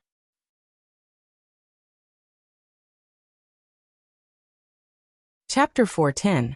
For the time being, Yuezheng had just gone to the bathroom, and something happened to the old master. His old master had to be all right. Qiao anyway, this person did not blame them for anything, which was already a comforting thing. Qiao and Tao were not in a mood to continue with the walk any longer. Also, Qiao's purpose had already been achieved. Back to the hall. Some maids laid out the table for them to have lunch. Qiao asked about Auntie Hua, to which the woman maid said that Auntie Hua was in the middle of doing something, so she could not be here. They were asked to eat lunch well. Qiao suspected that the middle-aged man must be the owner of the abbey, and First Madam's husband. First Madam must have been taking care of her husband for a long time, so she collapsed out of tiredness. Qiao could not help but feel sorry for them. Auntie Hua must be busy dealing with the old master, when she was working for the mistress. So Qiao did not ask anything more, but exchanged a few polite words, sat down and ate with Tao. She could not mention asking for the twigs. She felt a bit sorry, but since she knew where those treasures were, she would find some ways to get them. She could ask Yuezheng for help, right? The young maid in the abbey did not look down at Qiao and Tao just because they were plainly dressed or because they had never been here before.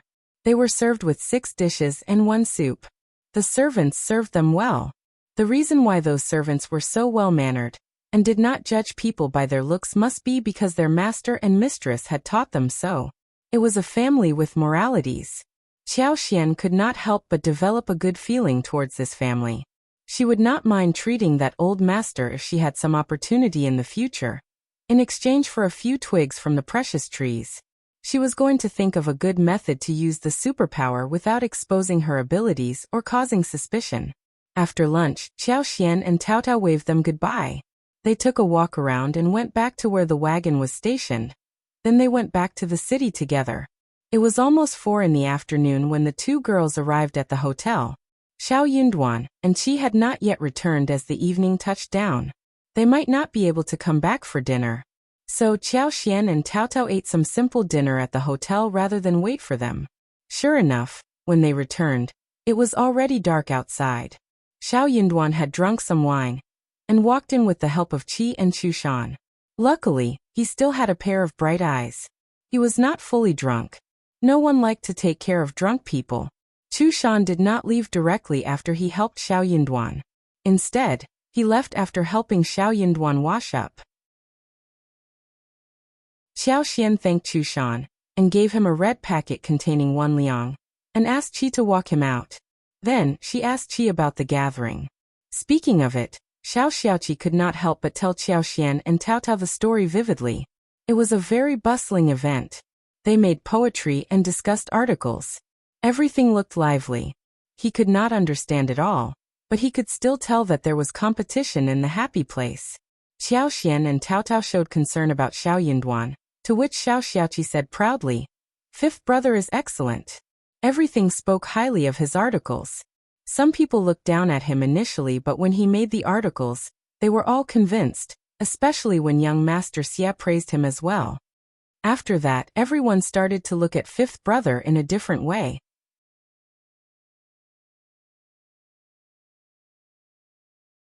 Chapter 4:11. Flashback. Tao was very happy and laughed with pride. Qiao felt proud on behalf of her husband too. That was what a celebrity could bring about. Her husband owed young Master Xia a huge favor.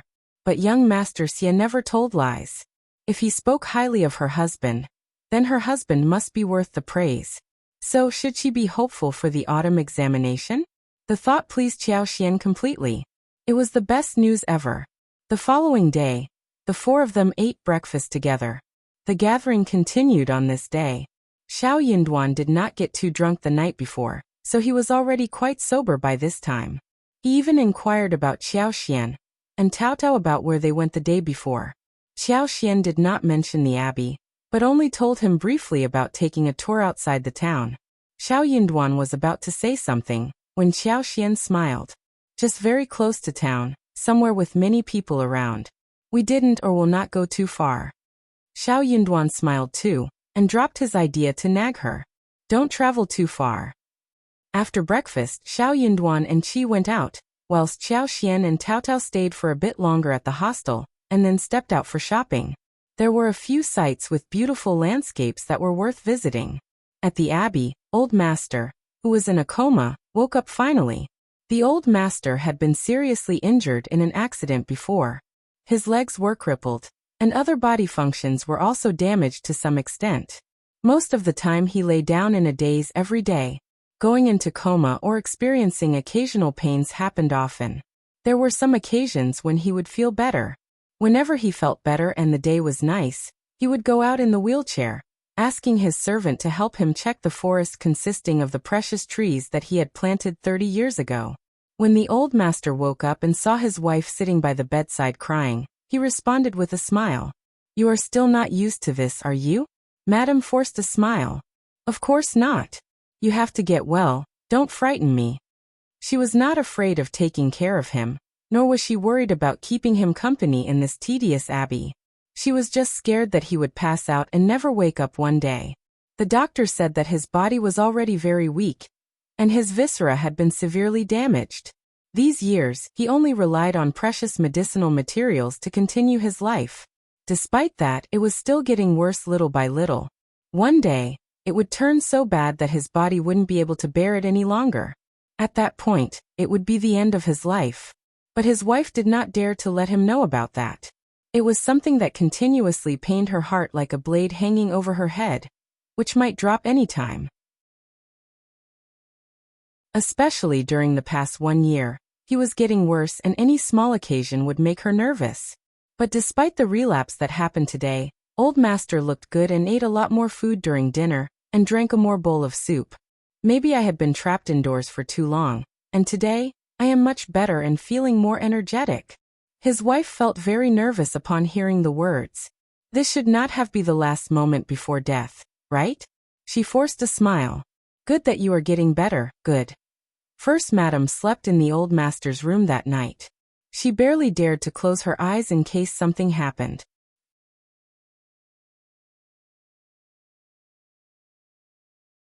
Chapter 412.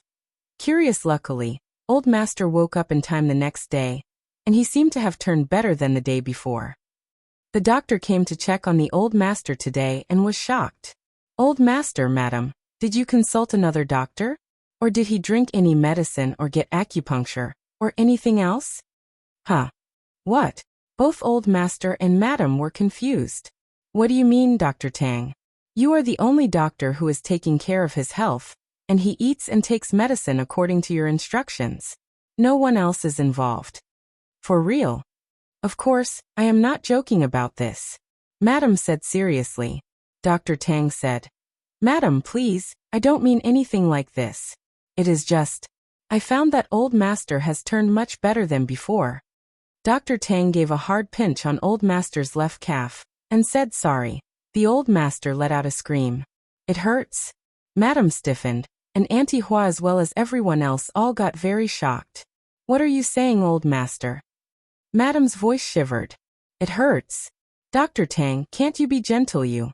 The Old Master finally realized what was going on. He stiffened too as he mumbled. Am I dreaming? Pinch me again now. He lost feelings for his legs ages ago, and a pinch, or even a stab of knife would lead to no feelings at all. But Dr. Tang just pinched him and he felt the pain. He could not believe that it was real. Dr. Tang pinched him again. Ah, it hurts. Old Master inhaled and said, Dr. Tang, can't you be gentle? Everyone burst into laughter. Auntie Hua smiled and said, This is great news, Madam. Every servant started to pass on congratulations to the Old Master. First Madam could not help but smile. That is a piece of great news. Dr. Tang, what on earth happened? Thank you so much for your help. Dr. Tang shook his hands. No, Madam, this has nothing to do with me. If I were this capable, I would have cured the Old Master long ago. Not only have Old Master's legs gotten better, but the previously blocked tendons also show signs of unblocking. Even the wounds in his viscera also get better. This is definitely not my contribution. I am also wondering who is so capable to have done so. Dr. Ting looked very expectant. Old Master and Madam exchanged a look between themselves. Oh well. Old Master, Madam, just think about it thoroughly. Did you run into anyone today? Or ate, or drank anything different? Anything? Old Master and Madam thought deeply. There was nothing out of the ordinary. My old master is receiving treatment in the abbey and no guests come over except for his son and daughter-in-law who visit him sometimes. Auntie Hua smiled.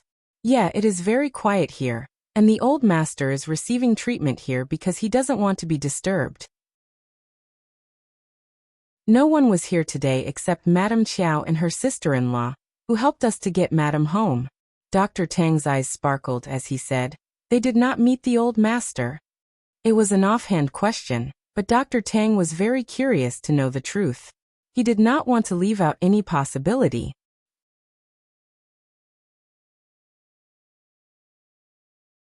Chapter 413. Dreaming. Auntie Hua laughed. Of course not, they didn't even meet the old master. Yuan suddenly looked up and looked at Auntie Hua. He thought for a while and said carefully, the two ladies? They did meet the old master yesterday. Yuan recounted what happened in the forest the day before. Dr. Tang added, old master was in a coma, and no one knows what they did. Where are they right now? Can I meet them? Everyone present. They felt that Dr. Tang had turned mental. Madam smiled. Dr. Tang, that can't be possible. I don't think that is possible either, so I need to find out what is going on. Can it not be because your medicine works? Impossible. I know what medicine I have prescribed. What about doing it like this? We look for the two ladies. In the meanwhile, old master, madam, and Auntie Hua, you can start to recall what you have given or done to old master, or eaten anything special. If we find the cause, the old master's health could turn better. Everyone got very motivated.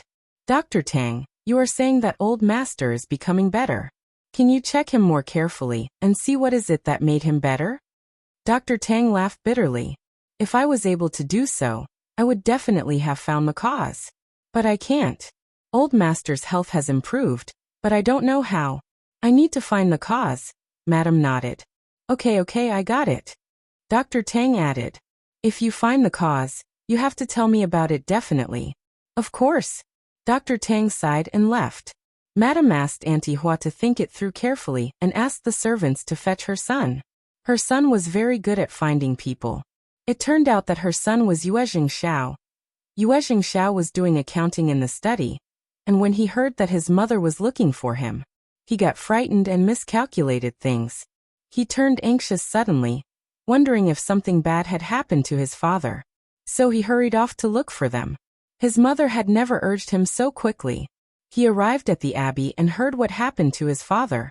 He became so happy. No wonder his mother was in a hurry. His mother just could not wait to tell him the good news. First, Madam narrated what Dr. Tang had told them, and said bitterly, we are clueless about this. We are wondering what happened to your father. Can you help us find a couple of ladies? Yuezheng Xiao listened to her carefully, but as the story went, he felt that something was getting really weird. Madam Qiao, Mississippi Xiao? Sister-in-laws? But weren't they? How did they end up coming to his abbey and cure his father?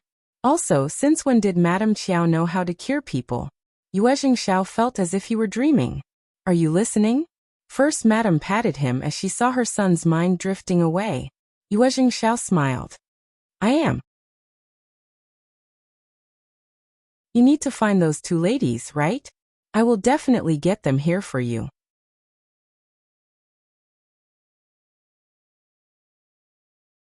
Chapter 414. Invitation. He could not help but describe what Xiao Xian and Xiao Taotao looked like. Auntie Hua's eyes widened. Yeah, that is it. Do you know them, third young master?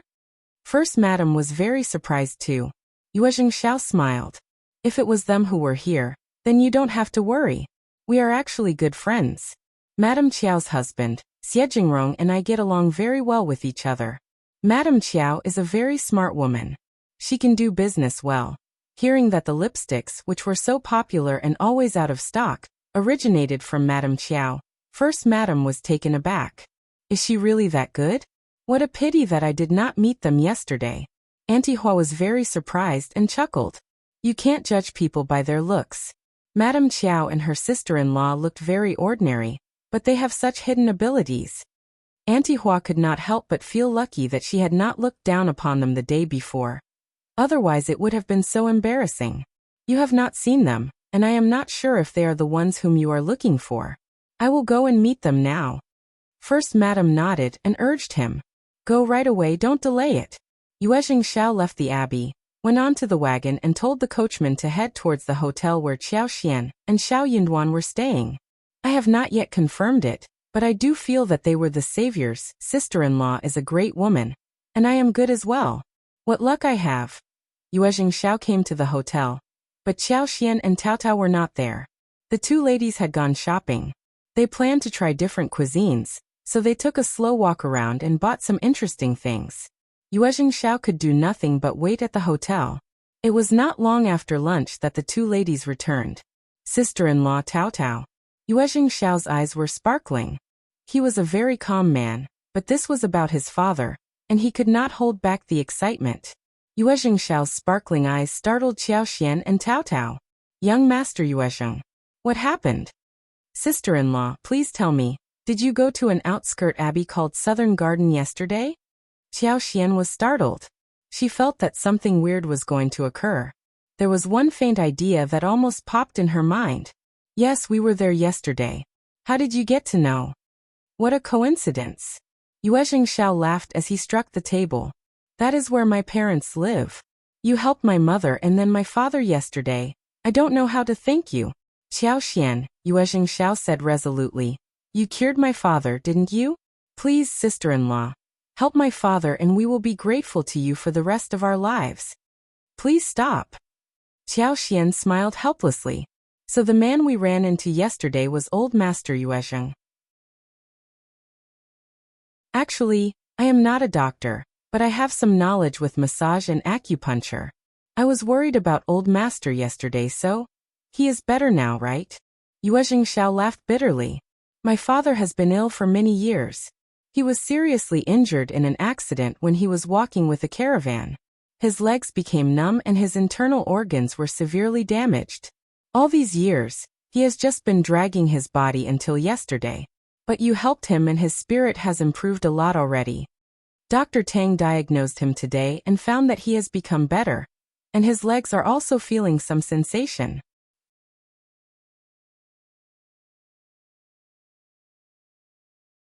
Chapter 4:15. Tryout, sister-in-law. You can definitely save my father. Please help us. Qiao Xian was very surprised. Did it work out well? Yes, it worked very well. Yuezheng Xiao nodded constantly. Please, sister-in-law, can you come with me to Southern Garden, please? Qiao Xian fell into contemplation. Yuezheng Xiao coaxed her. Southern Garden is close by. I promise to drive you back to the hotel before the gate closes. Yuezheng Xiao would not have urged her so much if it had not been for his father's health. He seemed to be a little bit disrespectful when he was pushing her in this way. But Qiao Xian could understand his mood. If he were to remain calm when it came to his father, then such a man would be deemed as cold-blooded. Okay, we will come with you. But I am not sure if I can be of any help. Yuezheng Xiao did not care and said with a smile, Of course, sister-in-law, you can check him first. We won't force you to do anything. Qiao Xian smiled. That was true. They went to Southern Garden and met the First Madam. First Madam sized up Qiao Xian and could not help but develop a good feeling towards this woman. She looked graceful, open and made people feel comfortable. It was you who helped us yesterday, and I should have met you personally yesterday. I am sorry. Qiao Xian smiled. That is fine, First Madam. You are busy and you didn't have time for polite pleasantries. You treated us well though. Also, First Madam, you needed to rest well too. Thank you for your understanding. First Madam smiled briefly and lowered her head. Her nerves remained tensed up all the time, but there was nothing she could do about it. Yuezheng Xiao cleared his throat and said with a smile, Sister-in-law, please don't be so restrained. You can address my mother as aunt, and if you don't mind, my mother can call you niece. First Madam and Qiao Xian laughed. She did not refuse and greeted First Madam by addressing her as Aunt. First Madam asked them for their names and called them by their names. She even gave Tao and Qiao a pair of ruby-embodied golden hairpins as greeting presents. They exchanged a few words, and then talked about what happened the day before. First Madam realized that Dr. Tang had guessed it right. Qiao had helped her husband. She could not help but exclaim with excitement. "Xian, could you please help him again? He has been lying in bed for so many years, and I am afraid." First Madam started to sob. Yuezheng turned to her and consoled her. "Don't be sad, Mom. He is getting better, right? His health will surely improve." He and his elder brother had never stopped hiring the best doctors around. Qiao consoled First Madam and replied soothingly, "I will give it a try. Let's see if that works." First Madam was so grateful already that Qiao had decided to help them. Qiao had no idea how to do acupuncture or massage. She could not even recognize any spots. She came to help without bringing any needles along as well, claiming that they had come in a hurry. But they had needles ready at the abbey, which could be used. As she put the needles on the calf, these caused no feelings except for pain. After putting on the show for a while, Qiao said, "Maybe if Uncle is in a coma, he would be totally relaxed, and the treatment would work better."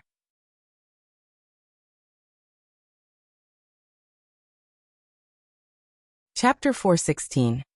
Superpower for Disease. First Madam and Yuezheng exchanged a look with each other. But there were all kinds of methods for curing diseases, and it was not a strange thing that people could receive acupuncture when in a coma. Also, it seemed that Qiao did help him when he was in a coma the day before. Yuan had taken care of the old master for years, and he knew a little bit about medical treatment. After receiving approval from old master, First Madam and young master, he gave a needle at a spot of old master's neck. Old master passed out with his eyes closed. Qiao, that was very professional.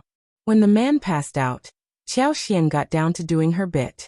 She asked the others to leave them alone in case she was disturbed, but they were allowed to watch how she did it. Being far away, Qiao pretended to needle old master's wrist, but by using her figure and hand movements, she covered it up. In fact, she put 2 fingers lightly on his wrist, and calmly poured in her superpower into old master's body little by little. She commanded that the superpower should wash away old master's clogged tendons bit by bit, so that the severely injured internal organs were slowly repaired and got rejuvenated bit by bit. It required very accurate control of the flow and speed of the superpower, and old master's body was almost drained out. So, she had to take it slow, in case he could not stand the sudden instilling power. Otherwise, it would turn the good things into worse. This was the first time for Qiao to do this to someone. She understood that it was the right thing to do, but she did not have enough time or experience to use as reference. So all she could do was to follow her own instincts little by little. It was a very high energy-consuming exercise. She started to have sweat on her forehead, cheeks and on her back. Her face started to turn increasingly pale. First Madam, Yuezheng and Tao saw the changes in her. They were all so nervous, but they were very convinced by her skills by this point. Almost 1.5 hours later, Qiao let out a sigh of relief and collapsed on a chair. The others walked up to her quickly. "Fifth sister-in-law, how are you doing?" "Sister-in-law, are you all right? Are you okay, Xian? Auntie Hua, come quickly with the ginseng soup."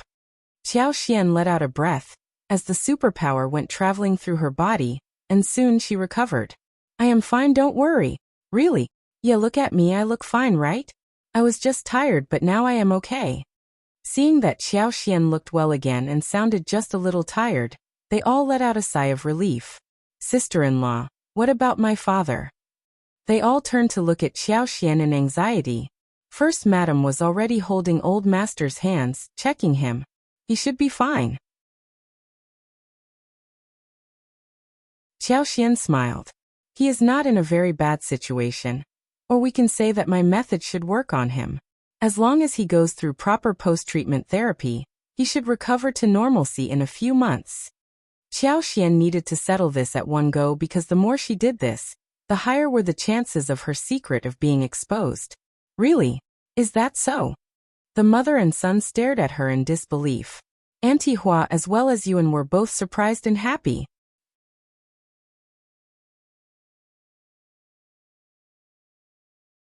Chapter 417. Secret. Qiao Xian smiled bashfully. It should be right. What luck? No, it is not about luck. You saved our old master, and we all saw that. First Madam did not know how to express her gratitude. Xian, you are our savior. If you ever need our help, we will spare no efforts to help you. Thank you very much, Aunt. The mother and the son could not calm themselves down until a long while later. Soon the old master woke up. He had a very strange feeling inside. His disease was gone, and he felt so relaxed and cheerful, as if he had been reborn. When First Madam and Yuezheng Qiao asked how he felt, and received a positive answer, they were extremely glad. First Madam took hold of Qiao Xian's hands, not knowing what to say. Qiao Xian had saved their whole family. She just could not imagine how the family would be like if her husband passed away. Xian, you should never hesitate to ask me for anything in the future. Motivated, First Madam asked earnestly. I am older than you, so can you become my goddaughter? In this way, we can be one family. The old master also believed that it was a great idea. He smiled in agreement. Both Qiao Xian and Yuezheng Qiao were startled. How? Mom, let's talk about this in the future. Yuezheng Qiao could see Qiao Xian's concern, which was also his worry too. LT is getting late, and she needs to head back to the hotel, otherwise Brother Qiao would be anxious not to see her there. Dad, Mom, I will accompany them back to the town now. Oh well, First Madam and her husband were both confused. Qiao Xian let out a sigh of relief, smiled at him and left. First Madam noticed that it was getting very late too, and she also needed Dr. Tang to check her husband, so she saw them off enthusiastically and stressed that Yuezheng Qiao should accompany them back to the hotel. Qiao Xian accepted the offer and said, Uncle, Aunt, actually I didn't do much. I still believe that it is luck that cured Uncle. I am not a doctor, so please help me keep this skill of mine a secret, and not tell anyone else that I cured him. Qiao Xian was very pleased about the turn of events on this day. She had not expected that her superpower could cure diseases. Actually, it was not about curing a disease, it was about bringing things back to life and repairing the broken stuff. It was such a bizarre thing and needed to be kept a secret. In future, it would be used to save herself and family members, not to make money. Hearing that, Yuezheng Qiao said seriously, Dad, Mom, if this is what my sister-in-law wants, we need to respect her. First Madam and her husband were both smart people, and hearing Qiao Xian's request, they understood what she was worried about. They nodded and said, Xian, don't worry, we will arrange everything well, and not spread out even a word about it. Feeling assured, Qiao Xian waved them goodbye and left. In the wagon, Yuezheng Qiao released his fist and smiled at Qiao Xian with hesitation. Sister-in-law, I did not want Mom to. I got it. Qiao Xian smiled. That was what I thought as well. Really, what a wonderful coincidence.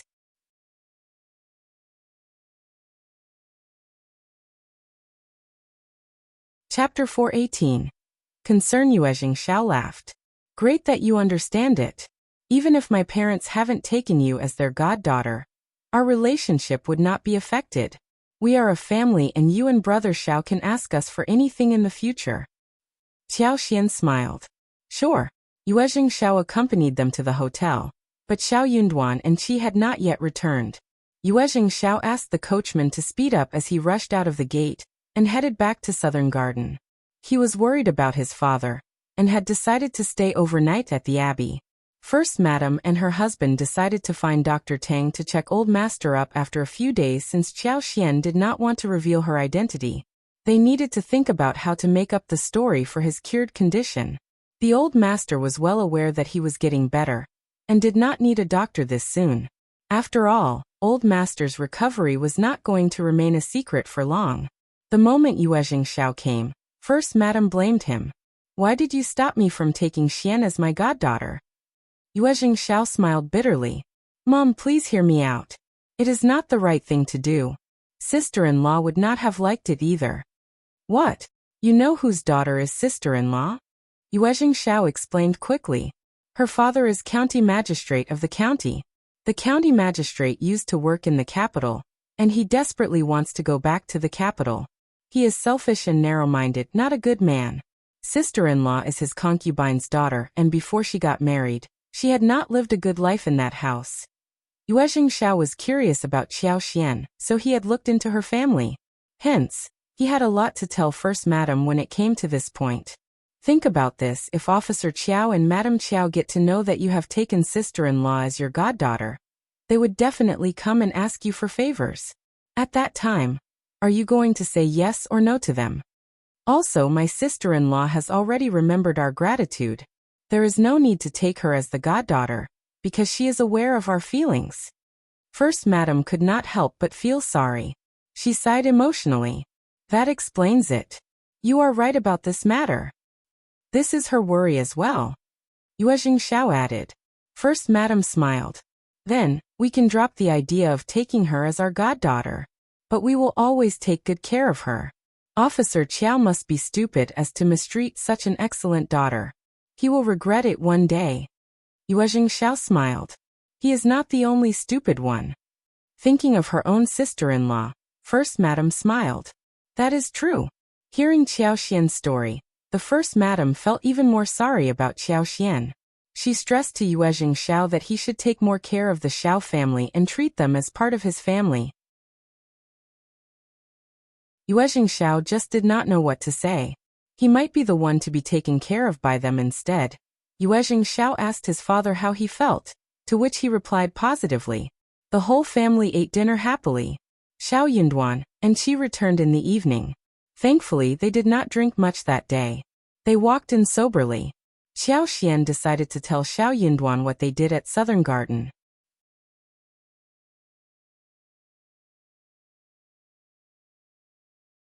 Chapter 419.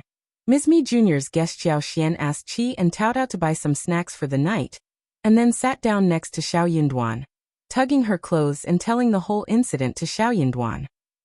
At first, Xiao Yunduan thought that he had heard a fairy tale, but soon he understood what he had heard. Darling, so you cured the old master of the Yuezheng family? Hush. Qiao Xian put her finger to the lips. Don't be so loud. It was just a coincidence. Very surprising actually. I only did some acupuncture and massage and shockingly, it worked. It was a total coincidence that the old master got better with my clumsy technique. Xiao Yunduan laughed. You are just so lucky. Qiao Xian lifted her chin, raised her eyebrows and smiled. I think so too. The two of them smiled at each other. After a few moments, Xiao Yunduan said again, Oh yes, don't tell others about what happened today. What if someone comes to you for medical treatment? Then you would not be able to say no that easily, right? After all, Qiao Xian was lucky to have cured the old master, but she might not be able to cure anyone else, who might not be so easygoing like the Yuezheng family. Qiao Xian felt her heart become warm, and she nodded. Darling, I thought about this too, and I told young Master Yuezheng about it. His family would help us keep the secret. Xiao Yunduan smiled and looked at her. That is good. You must be tired today, right? Sleep early. The gathering ends tomorrow. Andy can take you around for a tour before going home. All right? The weather had become a bit colder, but the house was as warm as spring. Under the soft light, talking about the word home made people feel warmer. Qiao Xian suddenly felt happy physically and mentally. She looked at Xiao Yunduan with moist eyes, and her pretty face became more and more lovable under the soft light. Xiao Yunduan felt his heart throbbing, and he almost swept her into his arms. At the Yuezheng mansion, someone from Southern Garden came to fetch Yuezheng Qiao, who had not returned until midnight. Ms.Mi Jr. became happy. She guessed that the old master was dying, and that's why Yuezheng Qiao was asked to come over. That would be such great news. It was a punishment roar not to marry Nadror. Ms.Mi Jr. spent a whole night thinking about this, and early next day, she asked someone to find out if Yuezheng Qiao had returned the night before. He did not. Ms.Mi Jr. became even more certain about her guess. She could not help but tell her husband about it. When her husband was young, he was a romantic and elegant person. He especially liked making poems with literature. Yet after so many years, he still failed to make one that could earn him a name. He gave it up later, and decided to lead a life of playing around and drinking with friends, having fun all his life. He was living a very leisurely life. He had never been interested in family business. He could not even learn a thing about it, and it made his head ache.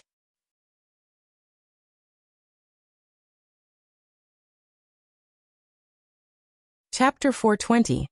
Rumor. He was very satisfied by what he had now. His 2 sons were doing well in business, and his youngest son was good at reading. He was very proud, even though he had no lineal son. Hence, he ignored all family affairs. He focused only on enjoyment. Ms.Mi Jr. hated him for behaving like this. She felt so annoyed after being married to him for so long. The first old master was the supporter of the family, but her husband was just trash. The first old master had a pair of excellent sons, but she had no sons at all. Hearing her words, the second old master frowned in surprise.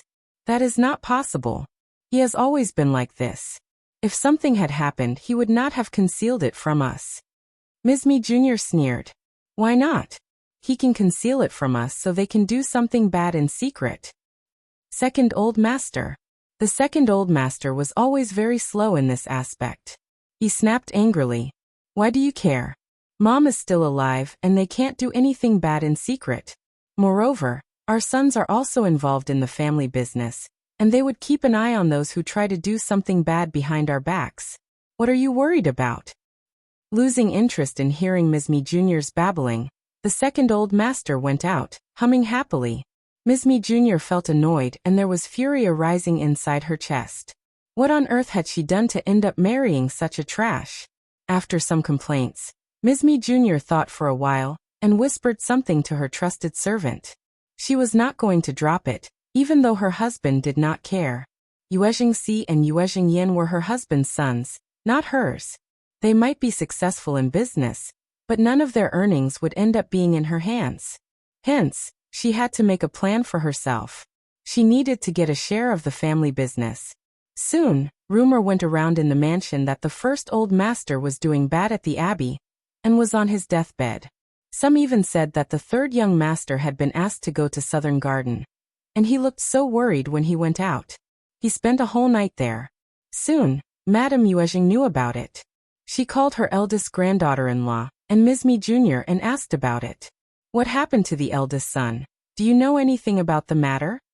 Ms. Jean turned to Ms.Mi Jr. She was already aware of what to do with the second aunt-in-law, having been in a fight with her for years. She was going to let her second aunt-in-law answer Madame's question. Ms.Mi Jr. said, I am not sure, but someone from Southern Garden came to fetch Qiao, who hurried away. He did not come home the night before, so we have no idea what is going on at Southern Garden. Qiao left in such a hurry. He should have told us what happened, otherwise you will be worried, right, madam? Madame Yuezheng frowned and snorted, looking annoyed. Ms. Jean smiled. Madam, maybe he did not tell you about it because he did not want you to get worried. But I am sure that he won't conceal anything from you deliberately if something really bad is happening. I will get my people to look around at Southern Garden. Those servants indulge in too much gossip. He was at Southern Garden, and did not return overnight. What does that mean?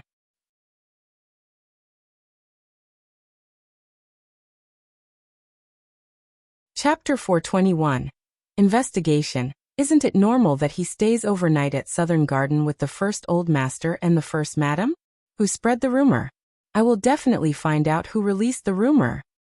How dare those servants gossip about what happened to their masters? They have startled you, madam. Having heard what Ms. Jean said, Madame Yuezheng nodded. That is true, you need to find out who started the rumor and gossiped about the master. And that person was even jinxing her son. Even though she preferred Ms.Mi Jr. over her eldest son's wife, it was still her son they were gossiping about. She still did not want to hear anything bad about him. Find the culprit, and punish that person seriously. Beat that servant and sell him or her out. We must not keep someone horrible like this at home. You are right, Madame Yuezheng. I will bear your instructions in mind. Ms.Mi Jr. clenched her teeth and cursed Ms. Jean inwardly. Since Madame Yuezheng approved of the investigation, she had no way to counter Madame Yuezheng, who might get annoyed hearing any contradictory words. But she still wanted to add fuel to the fire. But after all, Qiao was still too impolite not to have informed us about this. Otherwise there would not have been any problem like this. Ms.Mi smiled. Second aunt-in-law, I don't agree with you. Third brother goes to Southern Garden so many times in a month. Must he tell his servants every time he goes there? He is the master, and servants are those who work for him. They are not in a position to gossip and guess about their master's life. There is nothing more we can do about it now. Let's wait until news from Southern Garden arrives. Madam Yuezheng, don't worry. I will arrange the investigation right away. What do you think? Niam Yuezheng 100 Qiao at TNE2 or TNM? Stop TNE argument. Sort out TNE matter first. You can go now. Madam Yuezheng was very satisfied with Ms.Mi, who always knew what she should do when faced with an emergency. Ms.Mi accepted the order and retired. Ms.Mi did not care if Ms.Mi Jr. was going to instigate Madam Yuezheng to do something else. Ms.Mi Jr. was in control of her own words, and that was beyond her reach. She only needed to focus on what she was entrusted to do. She had to find out the source of gossip. Her second aunt-in-law went way over the top this time. She started to create rumors about her father-in-law. She was going to counter her, else she would not have any idea how to explain that to her mother-in-law and husband. One night passed at Southern Garden. Yuezheng, Qiao and his mother, including Auntie Hua and Yuan, were all very nervous, fearing that old master would return to where he had been before. But the old master turned out to be very lively when he woke up, saying that the night before was the best and most steady night he had experienced during the past few years, and that he felt nothing strange about himself. He even had some sensation on his legs, and he could feel Yuan's massage. If all went well, he might even be able to take a walk with people's help after a few days, and maybe after some more time of therapy, he would recover totally. Yuezheng, Qiao and his mother were reassured and cheered happily. You have to thank Xian. First Madam smiled. Qiao, find a good present for her. I have something for her too. Oh yes, what about inviting young Master Qiao and Xian and the family over for food? We have to treat them properly. Yuezheng, Qiao nodded with a smile. What about tomorrow noon? Today is the last day of the gathering. They were talking about therapy and invitation when Ms.Mi's devoted maid arrived there.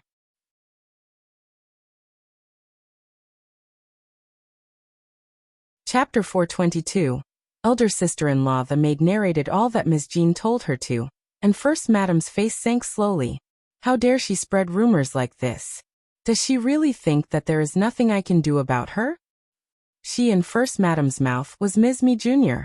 The more she thought about this, the more angry First Madam became. Is Ms.Mi Jr. crazy? I don't interfere with what is happening at the mansion, so she thinks that she can do whatever she wants? Good, I will talk to her about this soon. Someone must have spread the rumor about the old master, and that's why the servants dare to gossip about their masters. First Madam could figure out the culprit instantly. Yuezheng, Qiao was disgusted too, but he stopped First Madam. Don't get angry, just ignore her. Dad is getting better now. Let's see how annoyed she becomes when she realizes what actually happened here. Anyways, I am going home now. First Madam breathed in forcefully and nodded. Don't tell anyone about your father's recovery, except for your elder sister-in-law. And tell her to stay tight-lipped as well. Okay, Mom. He was going to make it public when his father recovered completely. And his father was definitely going home for the new year. Yuezheng, Qiao returned to the mansion and went to Madam Yuezheng directly. Madam Yuezheng asked him about the situation. Yuezheng, Qiao was surprised. Dad is still under treatment, and he is fine. Who spread such a rumor? Mom urged me to go there because she said that Dad was missing me. So I hurried over and spent the night there. Who is so bold as to spread rumors about their masters? Grandma, you have to defend my father. Dr. Tang says that he is getting better these days, and if he hears such rumors, he might be really depressed. Hearing that her son was not getting worse, Madam Yuezheng let out a sigh of relief. Then she became furious. True. Find out who is behind this. Don't worry, your elder sister-in-law is already at it. Yuezheng, Qiao nodded and said, I will go and visit my elder sister-in-law and tell her about this, so she can be assured too. Madam Yuezheng nodded. Okay, do that. Yuezheng Qiao told Ms. Jean about how his father was recovering and would most likely come to the mansion for the new year. He told her to stay quiet about the matter. Overjoyed, Ms. Jean pressed down her excitement and asked a few more questions out of concern. Yuezheng Qiao told her everything. Ms. Jean smiled. Thank God for helping us, this is great news. Yuezheng Ting and her mother were annoying and kept causing her trouble. Even though her mother-in-law left some helpers for her, Ms. Jean was still very tired. After all, Ms.Mi Jr. was 1 generation older than her, and Yuezheng Ting was her sister-in-law, so she could not do much to counter them. She was burdened by some family affairs whilst dealing with those annoying mother and daughter. At the same time, she had to take care of her 2 sons. She wished so much that her in-laws could return to the mansion as soon as possible. She could only be truly relaxed when her mother-in-law was home. Every time she went back to her mother's home, her sisters and friends all felt so jealous of her for not having a pressing mother-in-law. But she could not explain how miserable that feeling was. Yuezheng Qiao said, "Parents should be home soon, so elder sister-in-law, just spare no efforts to carry out your investigation." Ms. Jean's eyes sparkled. Really? Of course. Okay, I got it. Ms. Jean suddenly felt motivated. She looked lethal and inspired, ready to get on with the investigation. She was definitely going to reveal Ms.Mi Jr. this time. Xiao Yunduan and Qiao Xian could not turn down Yuezheng Xiao's invitation for lunch.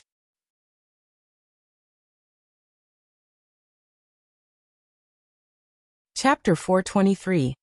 Visit to the Southern Garden. To be honest, Qiao Xian did not want to turn the invite down. After all, he had been thinking about the precious trees. The next morning, Qiao Xian, Xiao Yunduan, Tao Tao and Xiao Xiaoqi headed to Southern Garden with Yuezheng Qiao for a visit. First Madam, who was immensely grateful to Qiao Xian, felt even closer to her after knowing about her story. Old Master had recovered quite quickly, basically improving every day. This was actually not surprising. Qiao Xian's superpower represented vitality. She had used her superpower to completely restore his body. All that was left was to recuperate and replenish qi and blood. As long as he ate well and rested well, and did some exercise, every day would bring new surprises. The old master was very particular with food, which was beneficial for replenishing the body, so he recovered even faster. Therefore, the old master received Qiao Xian and the family as well.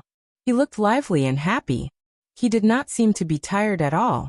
Xiao Yunduan was very well-mannered and talked about various interesting topics, making the old master feel very happy. He felt that his son was good at making friends. Qiao Xian asked for a visit in the garden last time, but this time, First Madam volunteered to show Qiao Xian and Tao Tao around. There were countless flowers and trees in the garden. Although the old master did not have the opportunity to appreciate them often, First Madam still ordered people to take care of each flower and tree carefully, so that her husband would be able to appreciate the scenery in the garden whenever he wanted to and never feel sad. It was a time when chrysanthemums were blooming. First Madam took the 2 ladies in the garden for chrysanthemum viewing. First Madam had a wide knowledge about it, so she presented the categories to Qiao Xian and Tao Tao, who were pleasantly surprised. Qiao Xian had seen many kinds of chrysanthemums, but many had disappeared in the later generations, which were now lively here in the garden.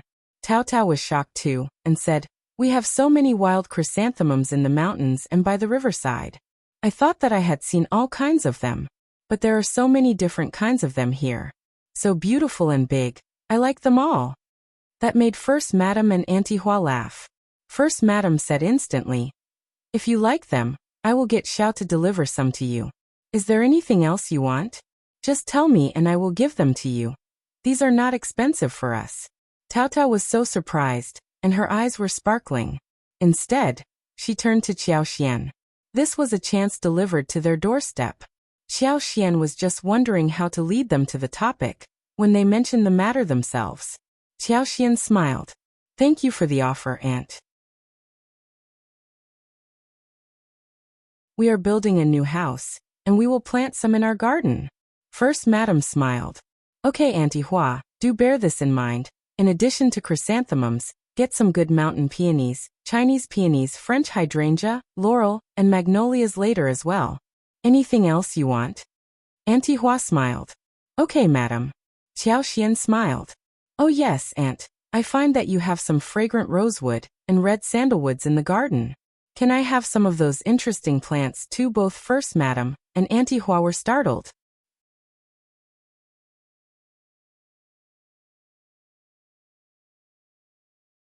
Chapter 424. Prediction. Qiao smiled. Small tree buds are fine, or even some twigs are alright. First Madam smiled. Xian, you do have good judgment. You like nothing except these expensive ones. Auntie Hua laughed. Very true. First Madam said. Your uncle has been interested in those trees for a long time. He has bred many of these just to make wonderful furniture. He was worried that they would not be enough, so 30 years ago, he planted many tree buds in the southern garden, as well as in other gardens of ours. Some of the tree buds grew up, some failed to live, but those in southern garden grew best. I will fetch some suitable ones from the other two abbeys, and give them to you. Or I can just get Qiao to buy some back. Twigs are useless, not that I am too stingy to share some with you. First Madam would not turn down what Qiao asked for. Though what she had asked for seemed quite unexpected, her husband loved those things, and would not be stingy as to not share any with Qiao. He could just buy some more buds and breed some more. Qiao simply could not wait toward the tree buds, but smiled. Aunt, you don't have to make such a fuss. I am very good at planting trees and flowers. You can just give the twigs. I can definitely breed them well.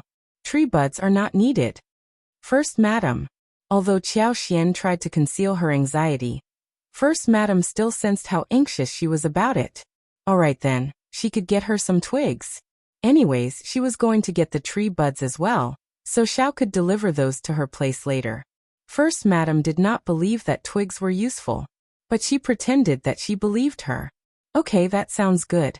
Auntie Hua, just get some twigs and tie them up for her. Okay, First Madam. Thank you, Aunt. No worries. First Madam smiled. Oh, what kind of twigs do you want? Tell Auntie Hua about it. Qiao thought for a while and smiled. They don't have to be too big or long. Also no withered twigs. She made a gesture. This size will do. Auntie Hua nodded. I have remembered it all. The turn of events pleased Qiao a great deal. Done. She had a feeling that after this, the space would definitely give her a lot of surprise. After walking for a while, First Madam took them back to the house for tea, snacks and a casual conversation. At lunch, Yuezheng stayed with Xiao Yunduan and Qi whilst the First Madam was accompanying Qiao and Tao. First Madam had made a lot of efforts for this lunch. She transferred the chef from the mansion and started to make preparations the night before. The dishes were made with a lot of effort, and they were of course exquisite and delicious.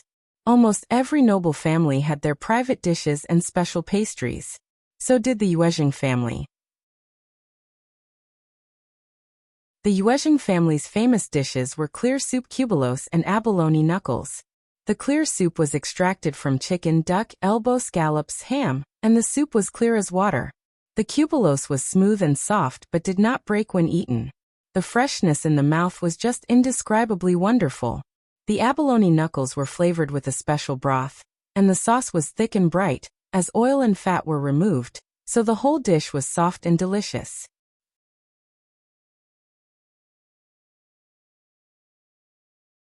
Chapter 425. Lucky these two dishes could not be eaten anywhere outside their family. First Madam introduced the specialties to the two ladies, and Qiao and Tao, after eating such delicious food, praised the dishes generously. It was always nice to see that the guests liked what the host had prepared for them. Especially for First Madam, who had been taking care of her husband all this time and never got a chance to relax. She had not treated people over a meal in a long time. That was also the first banquet she arranged for people, which was significant for her too. Seeing that Qiao and the family loved what she had arranged, she felt really happy. Xian, you are not in a hurry to go home, right? What about staying at Southern Garden for a few days? The chef is very good at making food. You can eat many delicious dishes here. But Qiao could not stay overnight. She smiled. I should not turn down your invitation, but we have been away from home for too many days, and it is time for us to go back. We are building a new house and we can't be outside for too long. Also, Uncle is still recovering and needs to be taken care of. We can't keep you busy at the moment. We will come to visit you on our next trip. First Madam smiled.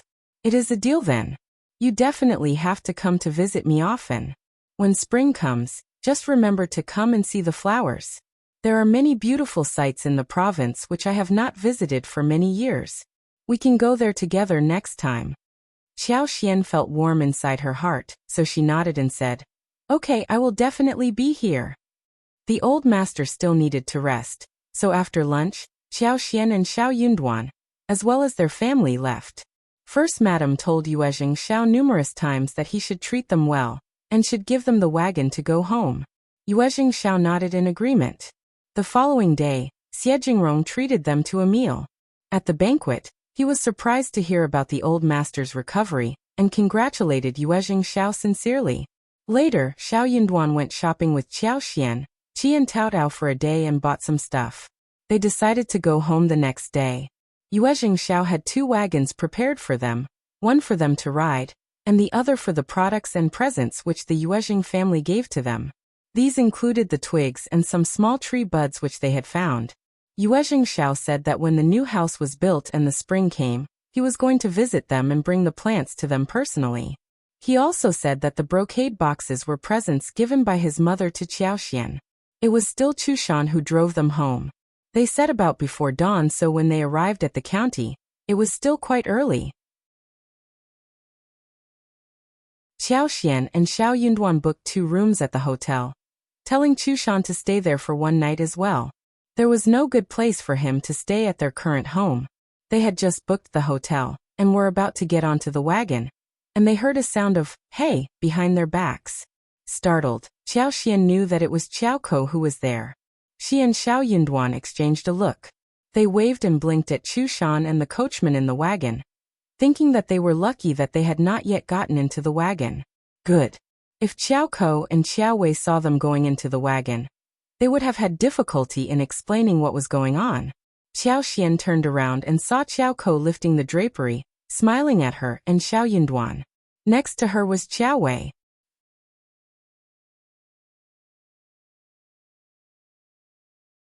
Chapter 426. Slap on face. Qiao Xian held in her anger, and walked up to Xiao Yunduan. What a coincidence, sisters. Qiao Ko sneered. What are you doing here? Xiao Yunduan smiled. I am going to college and my wife is keeping me company. Qiao Wei snorted. Minghua College does not follow rules now. Anyone and everyone is allowed to go inside? Xiao Xian said. I will be waiting for my husband outside. Qiao Ko chuckled. It seems that you and cultivated talent Xiao are getting on well with each other. When you were about to get married a while ago, you cried loudly, begging not to get married. But it seems that you were pretending, right? Good that my mother knows to whom you should marry. Look at how well you are living now. Having heard what Qiao Ko said, Qiao Wei and the maids around them laughed. Qiao Xian got so angry that she wanted to hit this person. This bitch was so annoying. How could she say such words in front of Xiao Yunduan? Xiao Yunduan moved his feet and guarded Qiao Xian behind his back, glancing at Qiao Ko plainly. I admire second miss, and she is a kind-hearted woman. She has adjusted well to the marriage, and we are living a good life now. Qiao Xian had not expected that he would say so. Feeling sweetness inside her heart, she looked up at him, and could not help but blush. She felt a bit embarrassed when hearing such passionate words in front of others. She should hear them in private. Qiao Ko got stuck with words and could not help but feel jealous. What did Xiao Yunduan mean? So he knew that Qiao Xian disliked him earlier, but he still kept flattering her, so she was finally moved by his actions? What kind of woman was Qiao Xian, that she was so cherished by someone? She deserved to shed tears and get disdained by everyone around her. Qiao Ko sneered. Stop being so full of yourself. Do you admire Qiao Xian, or are you trying to suck up to my father? Everyone knows the truth. Xiao Yunduan was silent. He wanted to suck up to county magistrate? He had never been to the Qiao family's home except for the 2 times when he had to. Moreover, he had what was he sucking up to him for? But he did not need to defend himself because everyone including Qiao Wei understood clearly that Qiao Ko was just being stupid. That made Qiao Ko feel slapped on the face. She glared at Qiao Xian. Qiao Xian said calmly, "It is getting late. What are you still doing here? If you want, we can find a place and sit down, and can have a good chat with each other." Qiao Wei sneered. "No need." Then she told the coachman to drive on and left. They were on the street, and she did not want to have any conflicts with Qiao Xian here. It was never a good idea to start a fight on the street. The more she thought about this, the more angry Qiao Ko became. She could not help but complain. Sister, second sister, and that cultivated talent are so annoying.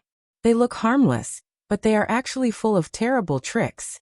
Cultivated talent Xiao is just a cultivated talent at the moment, but he dares to treat us in this way. What if he becomes a recommended man? What more would he do to us?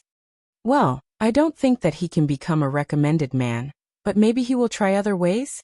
I wish that he was not a cultivated talent at all. How could such a poor cultivated talent behave like this? He did not deserve to even speak with her. Qiao Wei's eyes sparkled. She snorted and said nothing. But she could not help but think about what Qiao Ko said.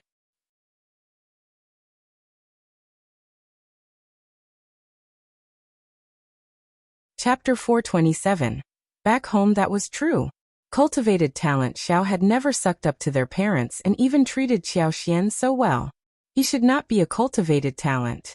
He should just be Qiao Xian's page boy.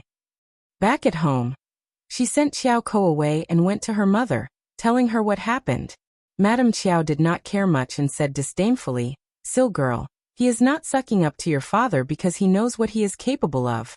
He knows that even if he tries to suck up to your father will never want to speak with him. You think it is easy to make it to a recommended man? Those knowledgeable people need years to make it to that level. Xiao Yunduan just won't be able to do so. Also, didn't he say that he won't attempt it next year? Just stop thinking about this." Qiao Wei still felt a bit annoyed. "But you never know if he will change his mind. I think that we should remove his title as the cultivated talent too. In that case, he would not be able to do anything at all." Qiao Ko felt annoyed, and Qiao Wei was annoyed too. She didn't expect that Xiao Yunduan and Qiao Xian would not bend down in front of them. "No, that won't work." Madame Qiao looked serious. "Cultivated talent Xiao is your father's son-in-law after all. And if his title is removed, your father will be humiliated. He definitely won't make it to the recommended man, so why bother to make a fuss? You will regret it deeply if your father gets angry." Qiao Wei was startled and hesitated. Her mother was right. The cultivated talent show was too poor to become a recommended man. Also, it was not very easy to remove his title as the cultivated talent either. What if she caused trouble and her father lost face? She would suffer deeply, and that would only mean a favor done to Qiao Ko and concubine Du. As she thought about this, she remembered that it was Qiao Ko who instigated her to do so. And Qiao Wei became even more annoyed. She was not someone who tolerated her anger. So she told Madame Qiao about everything. Angry, Madame Qiao shouted, "What a bitch! How dare they try to use us? Wei, be careful not to be used by that bitch." Madame Qiao felt so angry that she snapped at concubine Du and Qiao Ko when they greeted her the next day. Concubine Du was ordered to stand still for 1 day, and her legs were shivering by the end of it. Qiao Ko was too scared to argue or protest. When Qiao Ko and Qiao Wei's wagon went far, Qiao Xian and Xiao Yunduan climbed onto the wagon. Xiao Xian felt quite anxious. Although she knew that Xiao Yunduan was not a superficial person, she was still quite worried that he would be affected by what her sister said. She wanted to ask him and give some explanation, but with Qi and Tao Tao around, she could not find a way to start the conversation. She was feeling quite heavy in her mind. Suddenly, she felt a touch of warmth on her wrist. Xiao Xian looked up and saw Xiao Yunduan's eyes on her. Xiao Yunduan pinched her wrist and released it, talking in a soft voice. "Let's go home." Startled, Xiao Xian no longer felt anxious. She smiled and nodded with her eyes sparkling. Okay. When he said let's go home, they were heading towards their home, so he was still treating her as his family, and it meant that no one would be able to separate them. Xiao Yunduan smiled back at her, and both of them felt relieved in their hearts. Back at home, The sun was setting in the west. The whole family was happy to see them back, and helped to carry the gifts into the house, chatting happily.